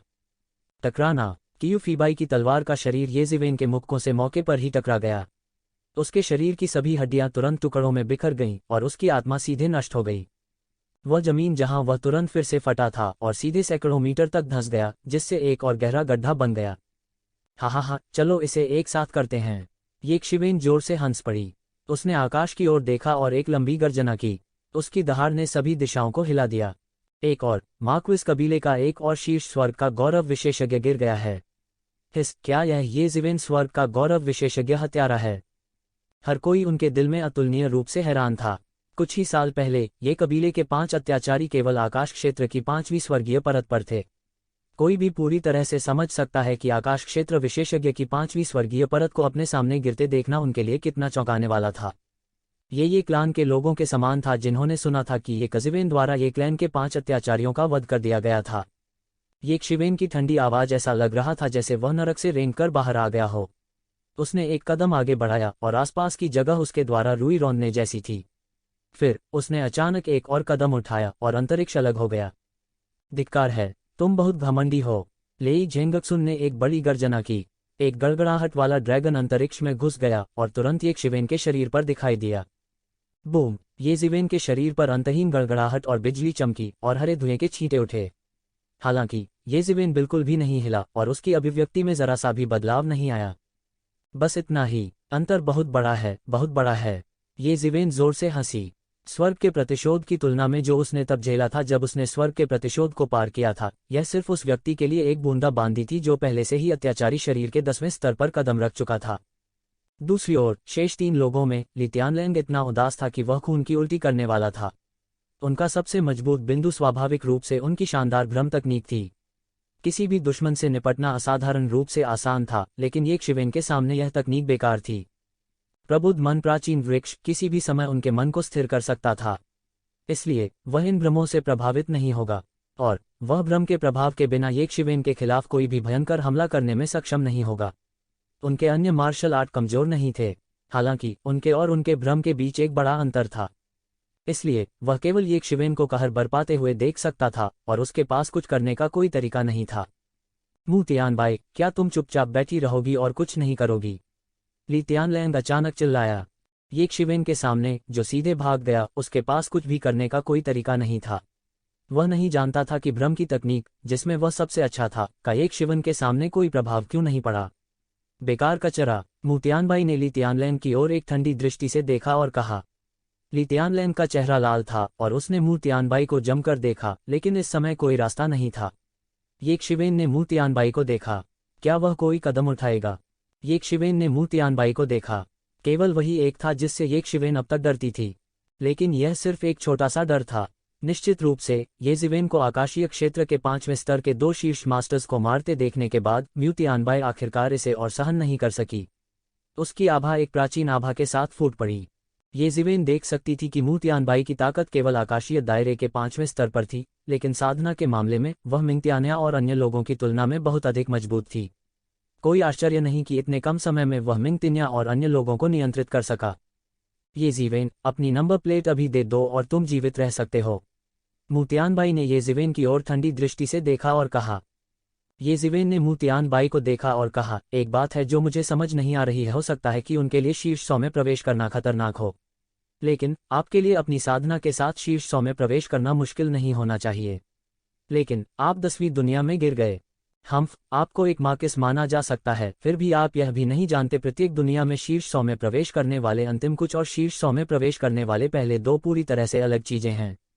प्रत्येक दुनिया का पहला स्थान एक वरीयता प्राप्त प्रतियोगी है और अंतिम परिणाम जो भी हो, वे रॉयल कोर्ट के केंद्रित प्रशिक्षण का आनंद लेने में सक्षम होंगे। लेई झेंगक्सुन ने अपने शरीर में उबलते हुए खून को शांत किया और कहा, तो ऐसा ही है। येज़िवेन ने सिर हिलाया। कोई आश्चर्य नहीं। मू तियानबाई की ताकत के साथ उसके लिए किसी भी दुनिया में शीर्ष 10 में प्रवेश करना बहुत मुश्किल नहीं होगा।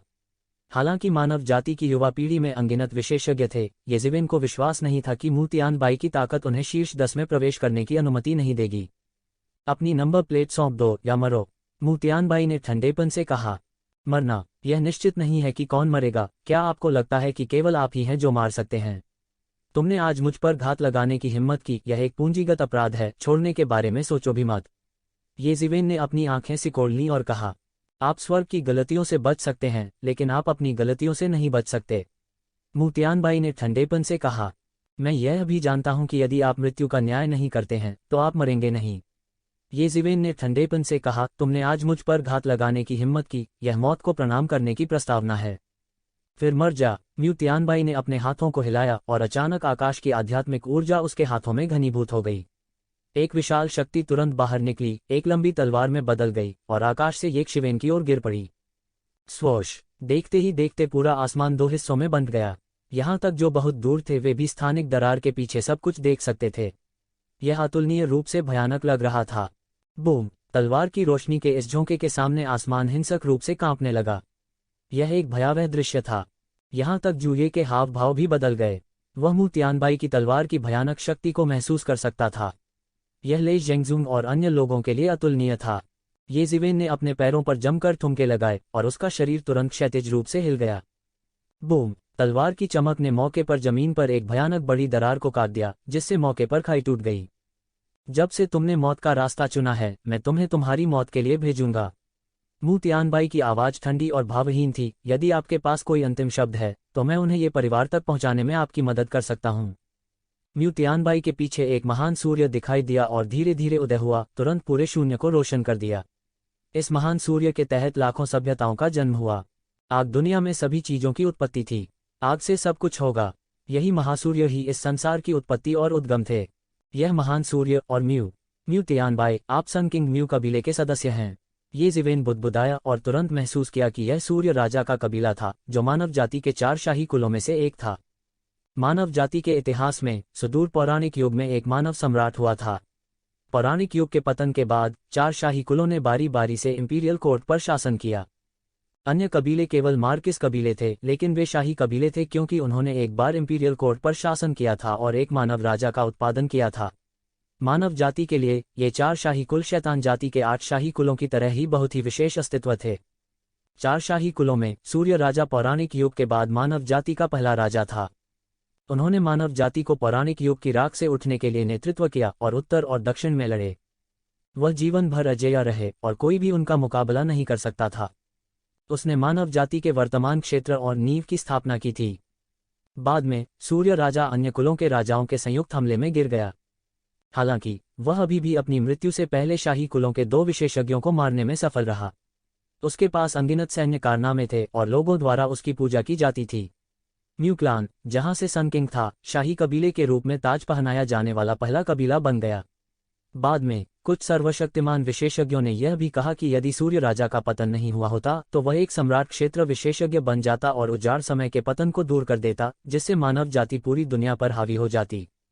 येज़िवेन ने ये परिवार की कई गुप्त पांडुलिपियों में इसे पढ़ा था।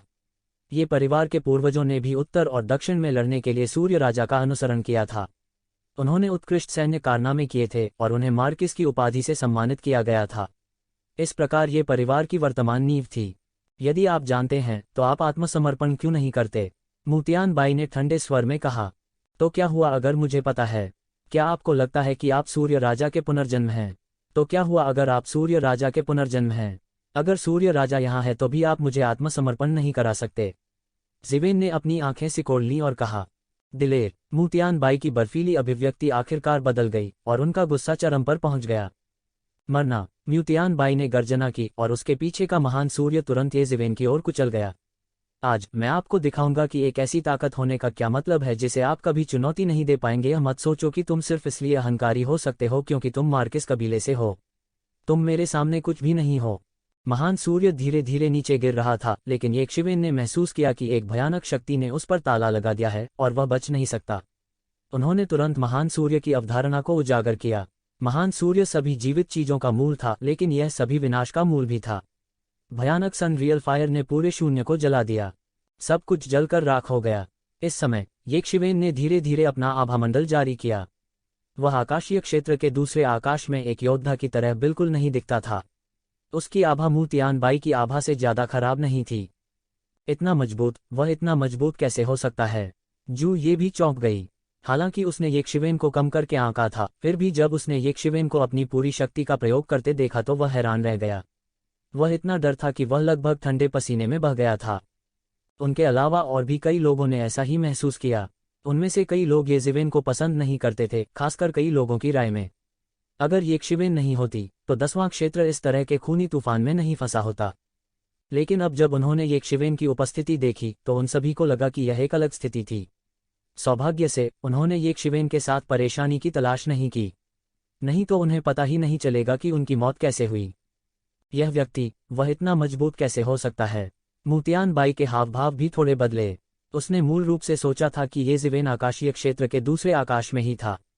भले ही वह निरंकुश था और उसके पास कुछ गुप्त तकनीकें थीं जो आकाशीय क्षेत्र के 5वें आसमान में उस्तादों के साथ प्रतिस्पर्धा कर सकती थीं, उसके लिए येज़िवेन के साथ तुलना करना असंभव था। उसने सोचा कि अपनी ताकत के साथ वह आकाशीय क्षेत्र के 5वें आकाश में उस्तादों के बीच अजेय था। लेकिन अब येज़िवेन का अचानक विस्फोट उसकी उम्मीदों से परे था। वह वास्तव में इतना मजबूत था, लेकिन वह केवल थोड़ा हैरान था और उसके पीछे का महान सूर्य और भी अधिक कुचल गया। हाँ, येज़िवेन चिल्लाई और एक बड़ा स्पिरिट बम फटाफट फट गया।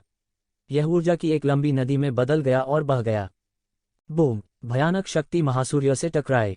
येज़िवेन के स्पिरिट बम से पूरा महान सूर्य तुरंत नष्ट हो गया। इसमें अनगिनत कानून चमके और घनीभूत हो गए, लेकिन यह अभी भी येज़िवेन के स्पिरिट बम द्वारा एक पल में नष्ट कर दिया गया था। भेदी बादल, पवित्र सूर्य तलवार! मुतियान बाई जोर से चिल्लाए। जैसे ही येज़िवेन ने महान सूर्य की कलात्मक अवधारणा को नष्ट किया, उसकी तलवार विशाल आकाश में घुस गई। फिर इसने येक्षिवेन की ओर बमबारी की। यह एक बड़ी जलती हुई तलवार थी। अनगिनत लपटें कानून में संघनित हुईं। यह अग्नि का नियम था। इस समय यह अनगिनत रनों में संघनित हो गया और इन रनों ने बदले में पियर्सिंग क्लाउड सेक्रेड सन स्वॉर्ड का गठन किया। पियर्सिंग क्लाउड सेक्रेड सन स्वॉर्ड, सन किंग की पौराणिक अनूठी तकनीक। सूर्य राजा दुनिया में अजेय बनने और पौराणिक युग के पतन के बाद अराजक युग पर हावी होने के लिए तलवार तकनीक के इस सेट पर निर्भर थे।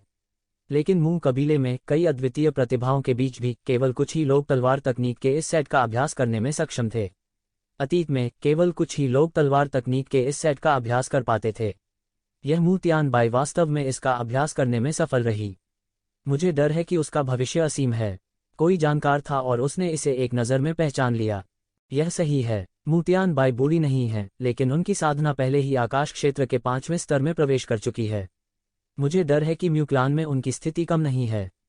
भविष्य में उसे मानव राजा के पद के लिए प्रतिस्पर्धा करने का अवसर मिल सकता है।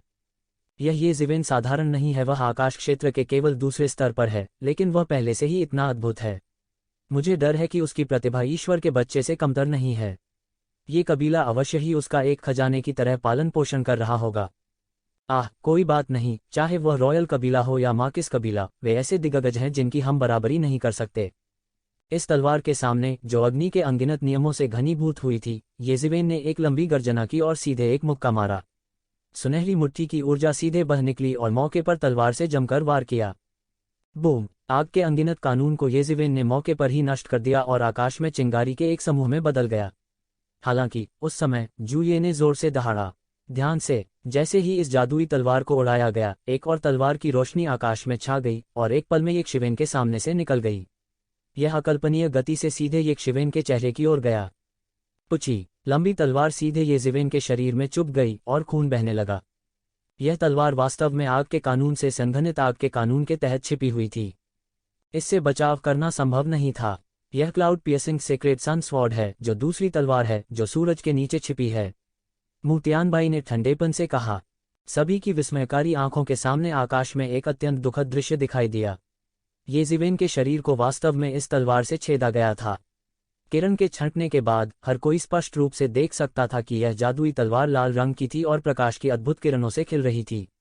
इसकी सतह से निकलने वाली गर्मी पूरी दुनिया को वाष्पित कर सकती है।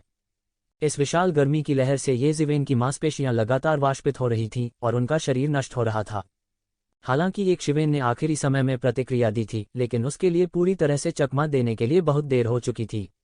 उसके पास केवल अपने सिर पर घातक हमले से बचने का समय था, लेकिन लंबी तलवार उसके पूरे शरीर में चुभ गई। यह कैसे संभव है? यह किस प्रकार की तलवार है? यह इतना शक्तिशाली कैसे हो सकता है? येज़िवेन का शरीर कितना अत्याचारी है। स्वर्ग स्तर के दिव्य उपकरण उसके सामने सिर्फ बकवास थे, वे यूं ही उन्हें नष्ट कर सकता है, लेकिन यह तलवार उन्हें कैसे भेद सकती है? यह कैसे संभव हो सकता है? केवल अब कुछ लोगों ने अंततः प्रतिक्रिया व्यक्त की और वे इस पर विश्वास करने का साहस न करते हुए भय से चिल्ला उठे। उनकी राय में इस तलवार से छेदे जाने के बाद अगर येज़िवेन की मृत्यु नहीं हुई तो भी वह गंभीर रूप से घायल हो जाएगा। वास्तव में ऐसा ही था। येज़िवेन को इस तलवार के शक्तिशाली बल द्वारा सीधे एक पहाड़ में कीलों से ठोंक दिया गया था। वह हिल नहीं सकता था और उसकी जीवत्ता पागलों की तरह बह रही थी। न केवल दर्शक बल्कि लेई झेंगक्सुन और अन्य लोगों की भी इस समय असामान्य रूप से बदसूरत अभिव्यक्ति थी। यह तलवार भी कमाल की थी। येज़िवेन की युद्ध शक्ति सभी के लिए स्पष्ट थी, खासकर अगर वे सेना में शामिल हो गए, तब भी वे येज़िवेन द्वारा मरे हुए कुत्ते की तरह पिटे गए। अंत में उनके पास मू तियानबाई को कार्रवाई करने देने के अलावा कोई विकल्प नहीं था। हालांकि मू तियानबाई ने जैसे ही कार्रवाई की, ये शिवेन को तुरंत घायल कर दिया। कल्पना कीजिए, अगर वे येज़िवेन की जगह होते तो वे लगभग तुरंत मारे जाते। येज़िवेन अभी भी संघर्ष कर सकती थी, लेकिन वे संघर्ष करने के योग्य भी नहीं थे। मू तियानबाई के साथ उनके संबंध अच्छे नहीं थे। यह सिर्फ एक अस्थायी सहयोग था। मू तियानबाई 10वीं दुनिया में पहला स्थान चाहती थी और वे भी अगले दौर में आगे बढ़ना चाहती थीं। इसलिए उन्होंने ये शिवेन से निपटने के लिए हाथ मिलाया। अन्यथा मू तियानबाई ने सेनलुओ हाओ और अन्य लोगों को येज़िवेन के हाथों दुखद रूप से मरते हुए नहीं देखा होता। पल भर में ही जुए पहले ही आसमान में उड़ चुका था। इस समय उसके पास एक कदम उठाने के अलावा कोई विकल्प नहीं था। जब तक वो ये शिवेन का सिर काटते हुए नहीं देख सकता, वो ऐसा बिल्कुल नहीं कर सकता था। उसने जोर से दहाड़ा और मू तियानबाई की ओर अपनी गदा मार दी। यह एक अत्यंत शक्तिशाली यंत्र था। भयानक क्यूई शक्ति एक शक्तिशाली धारा की तरह बह गई। तुम मुझ पर हमला करने की हिम्मत कैसे हुई? तुम्हारी हिम्मत कैसे हुई? मू तियानबाई ने उपहास किया। आग की लपटों की एक दीवार तुरंत उसके सामने आ गई, जिसने उसे पूरी तरह से बचा लिया। बूम! गदा ने दीवार पर जमकर प्रहार किया, लेकिन वह केवल आग की लपटों की दीवार पर एक बड़ी दरार पैदा कर सकी। यह आग की दीवार नहीं तोड़ सका। बर्बर, तुम्हारे पास कुछ ताकत है। इसके बारे में क्या ख्याल है? क्या आप मेरे अनुयायी बनने पर विचार करना चाहते हैं? मैं तुम्हें स्वर्ग पर विजय प्राप्त करने के लिए ले जा सकता हूं। भविष्य में आपके पास भी बर्बर राजा बनने का अवसर होगा। बर्बर राजा तुम्हारा गधा। जू ये दहाड़ा। उसने केवल महसूस किया कि उसका हाथ थोड़ा सुन्न था। हालांकि उसने आग की लपटों की दीवार पर एक दरार डाल दी थी, यह केवल एक दरार थी। उसका पूरा हाथ थोड़ा सुन्न था, लेकिन अनगिनत लपटों से दरार को तुरंत ठीक कर दिया गया। उनका पार्श्विक बल वास्तव में भयानक था। हालांकि वह आग की लपटों की दीवार पर केवल एक दरार ही गिरा सकता था, यह मू तियानबाई के लिए पहले से ही बहुत सराहनीय था। ऐसा कोई नहीं था जो केवल बल के बल पर इसे प्राप्त कर सके। उनके लिए यह एक अच्छा अनुयायी था। जू ये दहाड़ा और मू तियानबाई की ओर एक और हमला किया। उसने ये शिवेन को चिंतित रूप से देखा, लेकिन इस समय ये शिवेन के शरीर से सफ़ेद धुआं निकल रहा था। उनका पूरा शरीर धुएं में पूरी तरह से डूबा हुआ था और उनकी आकृति साफ नहीं दिखाई दे रही थी। बूम! एक और तेज आवाज। जू ये की गदा सीधे आग की लपटों की दीवार से टकराए और उसे मौके पर ही उड़ा दिया गया। उसके पूरे हाथ की मांसपेशियां मौके पर ही फट गईं और खून बहने लगा। उसका हाथ थोड़ा मुड़ गया। इस झटके की ताकत इतनी तेज थी कि यह भयानक था। यह किसी काम का नहीं। इस तरह के हमले से तुम मेरे सूर्य देव की दीवार को हिला नहीं सकते। मू तियानबाई ने आत्मविश्वास से कहा। यह म्यू कबीले की एक और शीर्ष गुप्त तकनीक थी। सूर्य भगवान की दीवार के पीछे वे अजेय थे, सभी तकनीकों के लिए अजेय, अत्यंत शक्तिशाली। इसलिए उसे विश्वास था कि वह जूये के हमले से बिल्कुल भी नहीं डरेगा। भले ही जूये का हमला पहले से ज्यादा मजबूत था और दरार बड़ी थी, यह बेकार था। अगर यह सिर्फ एक दरार होती तो इससे उसे कोई खतरा नहीं होता। वह इत्मीनान से आसमान में टहल भी सकता था। उसकी ताकत भयानक थी। उसे यह भी भरोसा था कि वह दिव्य क्षेत्र के छठे स्तर पर कुछ विशेषज्ञों के खिलाफ लड़ सकता है। यदि आकाशीय क्षेत्र के 7वें स्तर के कुछ विशेषज्ञों ने हमला किया तो उसे विश्वास था कि वह बच सकता है। यहां तक कि सकुशल बच निकलना भी संभव था। कोई कल्पना कर सकता है कि वह इस समय कैसा महसूस कर रहा होगा। लेकिन इस तरह के हमले से तुम मेरी सूर्य भगवान की दीवार को नहीं तोड़ सकते। मैं तुम्हें इसके बारे में सोचने के लिए 3 सांसें दूंगा। या तो तुम आत्मसमर्पण कर दो और मेरे अनुयायी बन जाओ, या तुम और येज़िवेन नरक में जाएंगे। मू तियानबाई ने जूये को देखते हुए ठंडेपन से कहा, जिसकी बांह पूरे दिन मरोड़ रही थी। 3, 2, FCKU। मैं कोई ऐसा व्यक्ति नहीं हूं जो अपने भाइयों को छोड़ दूंगा। जूये ने एक लंबी दहाड़ निकाली। उसके हाथ में गदा मानो उसके महान क्रोध को भांप गई थी और एक भयानक आभा उसके शरीर से बाहर कूदती हुई प्रतीत हो रही थी। ऐसा लग रहा था जैसे उसके शरीर से कुछ उछलकर बाहर निकलने वाला है। यहां तक जब जूये को देखा तो मू तियानबाई की अभिव्यक्ति थोड़ी बदल गई। अचानक एक कोमल शक्ति ने जूये के शरीर में हिंसक शक्ति को दबा दिया और जूये तुरंत शांत हो गए। उसने अपने बगल में एक शिवेन को देखा और उसकी आंखें आश्चर्य से भरी हुई थीं। तुम इस तरह के हमले से मुझे मारना चाहती हो? मू तियानबाई, तुम अभी भी इससे बहुत दूर हो। येजिवेन ने अचानक अपनी आंखें खोलीं और प्रकाश की 2 किरणें बाहर निकलीं। एक पल में उसके शरीर के चारों ओर सफेद धुंध पूरी तरह से छिन्न भिन्न हो गई और उसका असली रूप सामने आ गया। येजिवेन ने अपना एक हाथ उस लंबी तलवार की मूठ पर रखा जो उसकी छाती में घुस गई थी। थोड़ा थोड़ा करके लाल लंबी तलवार को येजिवेन ने बाहर निकाला और उसने उसे अपने हाथ में पकड़ लिया। हर कोई मदद नहीं कर सकता था, लेकिन अपनी रीढ़ की हड्डी में ठंडक महसूस कर रहा था। लंबी तलवार को थोड़ा थोड़ा करके बाहर निकालने के लिए किस तरह की इच्छाशक्ति उसका समर्थन कर सकती है? यह ऐसा कुछ नहीं था जो एक इंसान कर सकता था। जेड लंबी तलवार से आग निकलती रही और येजिवेन की हथेली से हरे रंग का धुआं निकल रहा था। इसमें एक शक्तिशाली बल संघर्ष कर रहा था। यह एक स्वर्ग स्तर का शीर्ष स्तर का जादू उपकरण था। जिवेन 8 खजाने ब्रह्मांड कड़ाही के समान आभा महसूस कर सकते थे, लेकिन 8 खजाने ब्रह्मांड कड़ाही की तुलना में यह एक पूरी तरह से अलग प्रकार था। वास्तव में यह 8 खजानों वाले ब्रह्मांड कालड्रॉन से भी अधिक शक्तिशाली था। इस समय हर कोई आखिरकार तलवार का पूरा रूप देखने में सक्षम था। उन्होंने देखा कि यह एक लंबी तलवार थी जो पूरी तरह से लाल थी और एक विशेष प्रकार के स्फटिक से परिष्कृत थी। इसमें एक फीकी क्रिस्टल चमक थी और समय समय पर आग की लपटें इस पर कूद पड़ती थीं। ऐसा लगता था कि भयंकर लपटें पूरे आकाश में जलने में सक्षम थीं। इस तलवार में अपने आप में एक शक्तिशाली शक्ति थी और स्वर्ग क्षेत्र के सामान्य विशेषज्ञ इसके द्वारा मारे जा सकते थे। हालांकि इस समय येजिवेन ने इसे अपने हाथ में पकड़ रखा था और यह बिल्कुल भी हिल नहीं पा रही थी। यह सन किंग तलवार है, किसी ने कहा। हालांकि उपस्थित लोग मार्किस कबीले या शाही कबीले से नहीं थे, वे सभी अलग अलग काश्तकारों के बीच बड़े संप्रदायों से थे। इन संप्रदायों की विरासत भी बहुत पुरानी थी और कई लोगों ने इस अनुस्मारक के बाद तुरंत इसे पहचान लिया। यह केवल प्राचीन पुस्तकों में दर्ज सूर्य राजा की तलवार थी। उन दिनों सूर्य राजा दुनिया पर हावी था और उसकी मार्शल आर्ट और जादू के उपकरण स्वाभाविक रूप से सभी के ध्यान का केंद्र थे। नहीं, सूर्य राजा तलवार सूर्य राजा की तलवार हुआ करती थी और इसने देवताओं का खून पिया था। यह केवल इस तरह की शक्ति कैसे हो सकती है? असली सूर्य राजा तलवार म्यू का सबसे कीमती खजाना है, गोत्र और मानव कुल का सबसे कीमती खजाना भी। यह अद्वितीय शक्ति है और यह मू तियानबाई को नहीं दी जा सकती, चाहे उनकी प्रतिभा कितनी भी अद्वितीय क्यों न हो। किसी ने अविश्वास से कहा, यह सन किंग तलवार की नकली तलवारों में से एक होनी चाहिए। लेई झेंगक्सुन ने गंभीरता से कहा, अफवाह यह है कि सूर्य राजा तलवार की महिमा को पुनः उत्पन्न करने के लिए म्यू कबीले ने एक बार सूर्य राजा तलवार को परिष्कृत करने के लिए उपयोग की जाने वाली सामग्रियों की बलि पद्धति के अनुसार सूर्य राजा तलवार को परिष्कृत करने की कोशिश की।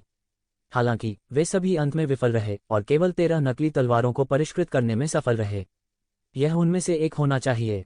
हालांकि यह सिर्फ एक नकली हेलियोस तलवार है, इसकी शक्ति कमजोर नहीं है। यहाँ तक यह एक डाउ आर्टिफैक्ट के स्तर तक भी पहुंच गया है। उनमें से 13वीं तलवार होनी चाहिए, हेलियोस तलवार जो आधे रास्ते में छोड़ दी गई थी। हालांकि यह केवल एक शीर्ष स्तर के स्वर्ग स्तर के जादू की कलाकृति के स्तर पर है, इसकी सामग्री हेलियोस तलवार के समान है। यदि इसे परिष्कृत करना जारी रखा जाता है तो यह एक दिन हेलियोस तलवार के स्तर तक पहुंच सकता है। ली तियानलैंग ने गंभीरता से कहा, जो पहले कभी नहीं देखा गया था। वे भी मार्क्विस कबीले से थे और उनके सूचना चैनल उन व्यक्तिगत काश्तकारों से भी बेहतर थे, इसलिए वे बहुत अधिक स्पष्ट रूप से जानते थे। यहाँ तक म्यू क्लान जैसे शाही कबीले ने भी सन किंग तलवार को परिष्कृत करने की पूरी कोशिश की है और केवल 13 तलवारों को परिष्कृत करने में कामयाब रहे हैं। हालांकि वे केवल नकली तलवारें हो सकती हैं और सन किंग तलवार की शक्ति नहीं हो सकती है। उद्धरण चिन्ह सिजल सिजल सिजल। सूर्य राजा की नकली तलवार आग की लपटें छोड़ती रही और येजिवेन की हथेली से सकती हुई आवाज के साथ भून गई। सभी की चौकस निगाहों के नीचे एक राजसी शक्ति अचानक से बाहर कूद गई। सन किंग की नकली तलवार और सीधे येजिवेन की ओर चली गई। सभी की चौकस निगाहों के नीचे एक राजसी शक्ति तुरंत सन किंग की छद्म तलवार से निकली और सीधे येजिवेन की ओर चली गई। शुआ, एक जोरदार धमाके के साथ एक राजसी ऊर्जा येजिवेन के शरीर पर गिरी। बजना, येजिवेन के शरीर की सतह पर एक प्राचीन देग दिखाई दिया। यह 8 खजाने वाला स्वर्ग और पृथ्वी का कालड्रॉन था जो येजिवेन की रक्षा के लिए सबसे महत्वपूर्ण क्षण में प्रकट हुआ था। उसी समय इस तलवार में एक विशाल देवता प्रत्यक्ष रूप से प्रकट हो गया। उसके पीछे एक सूर्य राजा की तरह एक बड़ा सूर्य था। यह सूर्य राजा की तलवार की छद्म तलवार की भावना थी। उसने सोचा कि उसका हमला सफल हो गया है, इसलिए वह सूर्य राजा की तलवार की छद्म तलवार से सीधे छलांग लगा गया। हाँ, तुम सच में मौत को दावत दे रहे हो। मैंने मूल रूप से सोचा था कि आपसे छुटकारा पाना थोड़ा मुश्किल होगा, लेकिन मुझे उम्मीद नहीं थी कि आप खुद बाहर आएंगे। तुम सच में एक मरा हुआ अंध हो। तू जिवेन ने उपहास किया और एक बड़ा हाथ तुरंत बना, सीधे अंतरिक्ष को अलग कर दिया और सीधे सूर्य राजा की तलवार की भावना को अपने हाथ में पकड़ लिया। सूर्य राजा की तलवार की इस छद्म तलवार में भी स्वर्ग के स्तर की ताकत थी, ठीक 8 खजाने वाले स्वर्ग और पृथ्वी की कड़ाही के खजाने की तरह। यह एक शक्तिशाली अस्तित्व था जो दिव्य क्षेत्र से हीन नहीं था, और यहाँ तक कि लगभग दिव्य क्षेत्र के चौथे या 5वें स्तर से भी कमतर नहीं था। इस स्तर तक पहुंचने के लिए इसे लंबे समय तक पाला पोसा भी गया था, लेकिन जो भी हो, इसकी ताकत और येजिवेन की ताकत के बीच एक बड़ा अंतर था। इसके अलावा इसे तुरंत ही येशिवेन ने लपक लिया। वह वास्तव में सूर्य राजा की तलवार की छद्म तलवार के नियंत्रण को जब्त करना चाहता है। यह बहुत ही ढीठ है। बहुत से लोग दंग रह गए और इस पर विश्वास नहीं कर सके। हर कोई बहुत स्पष्ट था कि सन किंग की तलवार म्यू कबीले के लिए क्या मायने रखती है। यदि सूर्य राजा की तलवार को बाहर छोड़ दिया जाता तो म्यू कबीले निश्चित रूप से पागल हो जाता। साधारण लोग सन किंग की तलवार को छूने की हिम्मत नहीं करेंगे, भले ही वे म्यू कबीले के शिष्यों को मार दें। बेशक म्यू कबीले के शिष्य जिन्हें सन किंग की तलवार दी जा सकती थी, वे मूल रूप से सबसे अच्छे थे और दूसरों के द्वारा नहीं मारे जाएंगे। तुम मौत को दावत दे रहे हो। मू तियानबाई अचानक क्रोधित हो गईं। येजिवेन वास्तव में सन किंग तलवार का नियंत्रण अपने हाथ में लेना चाहती थी। यह बस अक्षम्य था। हालांकि म्यू कबीले में उनमें से केवल 13 थे। यह तलवार अधूरी थी, हालांकि यह अभी भी उसके लिए एक दुर्लभ जादू का उपकरण था। यह विश्व प्रसिद्ध सन किंग तलवार के समान सामग्री से बना था। इसे ढूंढना बेहद मुश्किल था, अन्यथा केवल एक तलवार के प्रहार से येशिवेन के शरीर को छेदना संभव नहीं होता। ये जीवेन के पास इस तरह की तलवार नहीं थी। उसने अपना हाथ खोला और आग के कानून की एक अंतहीन मात्रा तुरंत उसके हाथ में इकट्ठी हो गई, जो तुरंत एक विशाल ज्वलनशील जादुई तलवार में संघनित हो गई।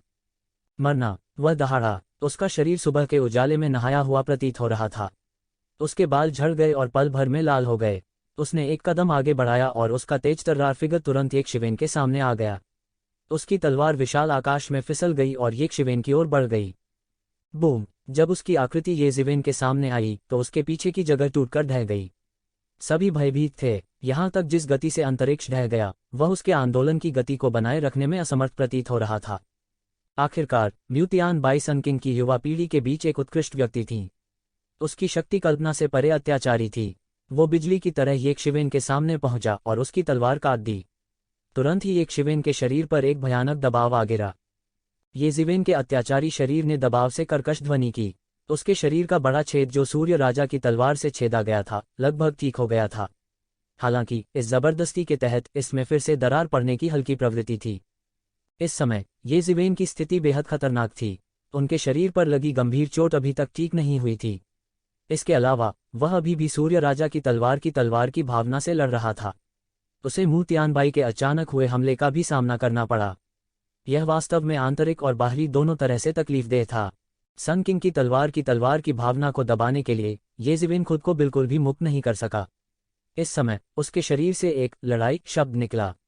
यह फाइटिंग शब्द था जिसे उसने अतीत में कॉपी किया था। जब यह फाइटिंग शब्द आकाश में उड़ गया तो ऐसा लगा कि यह एक पल में हजारों मार्शल आर्ट में बदल गया है। इसने म्यू तियानबाई को अपने आप दबा दिया। इस लड़ाई शब्द में महान व्यक्ति के सभी युद्ध अनुभव शामिल थे। इसने वास्तव में मू तियानबाई को स्वचालित रूप से दबा दिया। मू तियानबाई के हाथ में तलवार ने लड़ाई के चरित्र पर वार किया। हालांकि यद्यपि उनकी तलवार सिद्धांतों से संघनित थी, फिर भी इसकी तुलना येजिवेन के छद्म दाओरून से कैसे की जा सकती है। इसके अलावा यह छद्म दाओरून का लड़ाई चरित्र था जो विभिन्न युद्ध तकनीकों में विशिष्ट था, इसलिए यह लगभग तुरंत ढह गया। येजिवेन ने मू तियानबाई के घातक प्रहार का फायदा नहीं उठाया और उसके बाद एक और हमला किया। उसकी सांसें तेज होने लगीं और उसका रंग एक क्षण के लिए घातक रूप से पीला पड़ गया। अभी सबसे खतरनाक स्थिति में उसने अपने शरीर में लड़ाई शब्द की उपस्थिति को जबरन उत्तेजित किया। यद्यपि उसने मू तियानबाई की तलवार को हरा दिया, उसके शरीर की ची एक पल में आधी हो गई। यद्यपि ये छद्म दाओरून शक्तिशाली थे, फिर भी उन्होंने बहुत अधिक ची का सेवन किया। इसे स्पष्ट रूप से रखने के लिए ये छद्म दाओरून्स कुछ महान विभूतियों का सार और अंतर्दृष्टि थे। उन्हें समझना आसान नहीं होता। इसके अलावा उसे हमला करने के लिए इन छद्म दाओरून्स का इस्तेमाल करना पड़ा। वर्तमान येजिवेन के लिए यह अभी भी बहुत भारी बात थी। मू तियानबाई इस हमले से पीछे हट गई, लेकिन वह बिल्कुल भी नाराज नहीं हुई। इसके विपरीत उन्हें सुखद आश्चर्य हुआ। उसने येजिवेन के शरीर पर छद्म दाओरून देखा था। किसी को पता होना चाहिए कि छद्म डाओ रून कुछ ऐसा नहीं था जिसे आसानी से पाया जा सके। यह कुछ महान विशेषज्ञों द्वारा संघनित किया गया सार था, जिन्होंने अपनी मृत्यु से पहले महान मार्ग की अपनी सभी अंतर्दृष्टि को संघनित किया था। वास्तव में कई महान विशेषज्ञों के लिए ऐसे छद्म डाओ रून को संघनित करना बहुत कठिन था, क्योंकि उनकी मार्शल आर्ट बहुत विषम थी। एक को खोजने में सक्षम होना पहले से ही बेहद भाग्यशाली था। यही कारण था कि ये क्यूओंग, टेंग टोंटियन और अन्य केवल तभी हार मानने को तैयार थे जब खजाने के लिए स्थानिक मार्ग रहने वाला था। ऐसा इसलिए था क्योंकि ये छद्म डाओ रून्स बहुत कीमती थे। यहाँ तक उनके पास ऐसे छद्म डाओ रून्स का अस्तित्व भी नहीं था। यदि वह ये ज़िवेन के शरीर में लड़ाई शब्द को पकड़ सकता है, तो उसकी साधना निश्चित रूप से छलांग और सीमा से आगे बढ़ेगी।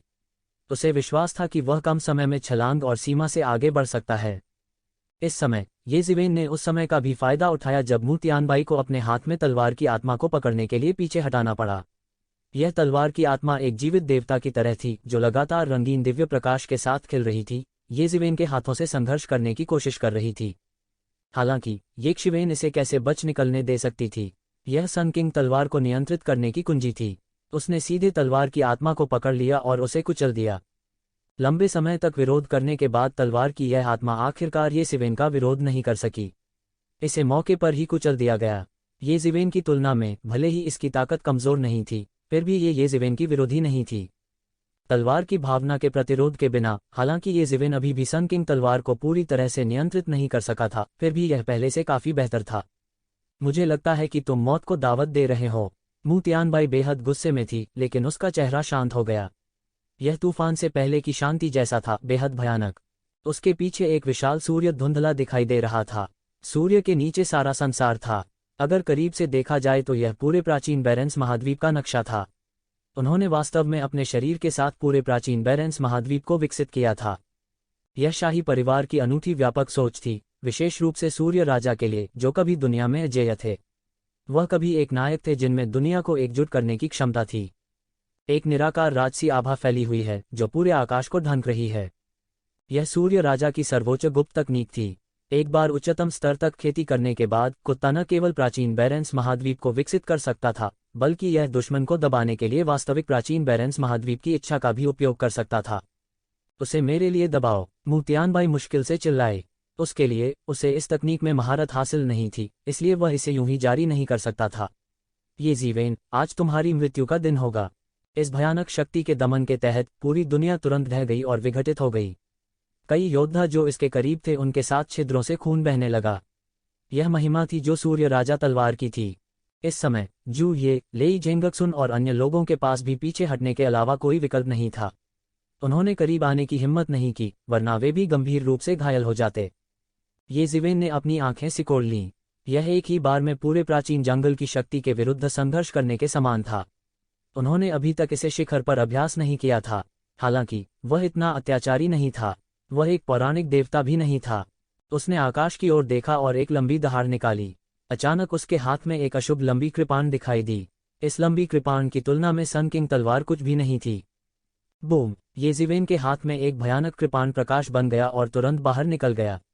ये ज़िवेन का चेहरा तुरंत पीला पड़ गया, मानो उसके शरीर की सारी ची चूस ली गई हो। मुझे परवाह नहीं है कि आपके पास किस प्रकार का आरेख या अवधारणा है। इसे सब तोड़ दो। यह है। मू तियानबाई की आंखें अचानक अतुलनीय सदमे से भर गईं। खुरपी! वह घबरा गया, लेकिन इस समय बहुत देर हो चुकी थी। प्राचीन बेरेंस महाद्वीप जिसे उसने विकसित किया था, कृपाण प्रकाश द्वारा तुरंत नष्ट कर दिया गया था। वह मूल रूप से इस हमले से बचने की क्षमता रखता था, लेकिन उसका अधिकांश ध्यान प्राचीन बेरेंस को विकसित करने के लिए इस्तेमाल किया गया था। उन्हें उम्मीद नहीं थी कि इस तकनीक का इस्तेमाल करने के बाद भी कोई इसे नष्ट कर देगा। वह लगभग तैयार नहीं था और मौके पर ही इमेजेंस इमोर्टल एक्सटर्मिनेटिंग सेबर द्वारा गिरा दिया गया था। वह अचानक चिल्लाया और उसका पूरा शरीर एक बड़ी ताकत से फटा हुआ लग रहा था। फिर वह अचानक आकाश में खून की धुंध के बादल में बदल गया और अचानक विस्फोट हो गया। भयानक विस्फोट ने तुरंत हजारों मीटर के दायरे में सब कुछ चकनाचूर कर दिया। शून्य क्षण भर में शून्य हो गया, शून्य में बदल गया। अराजकता फैल गई और यह प्रलय का दिन था। यह बेहद भयानक था।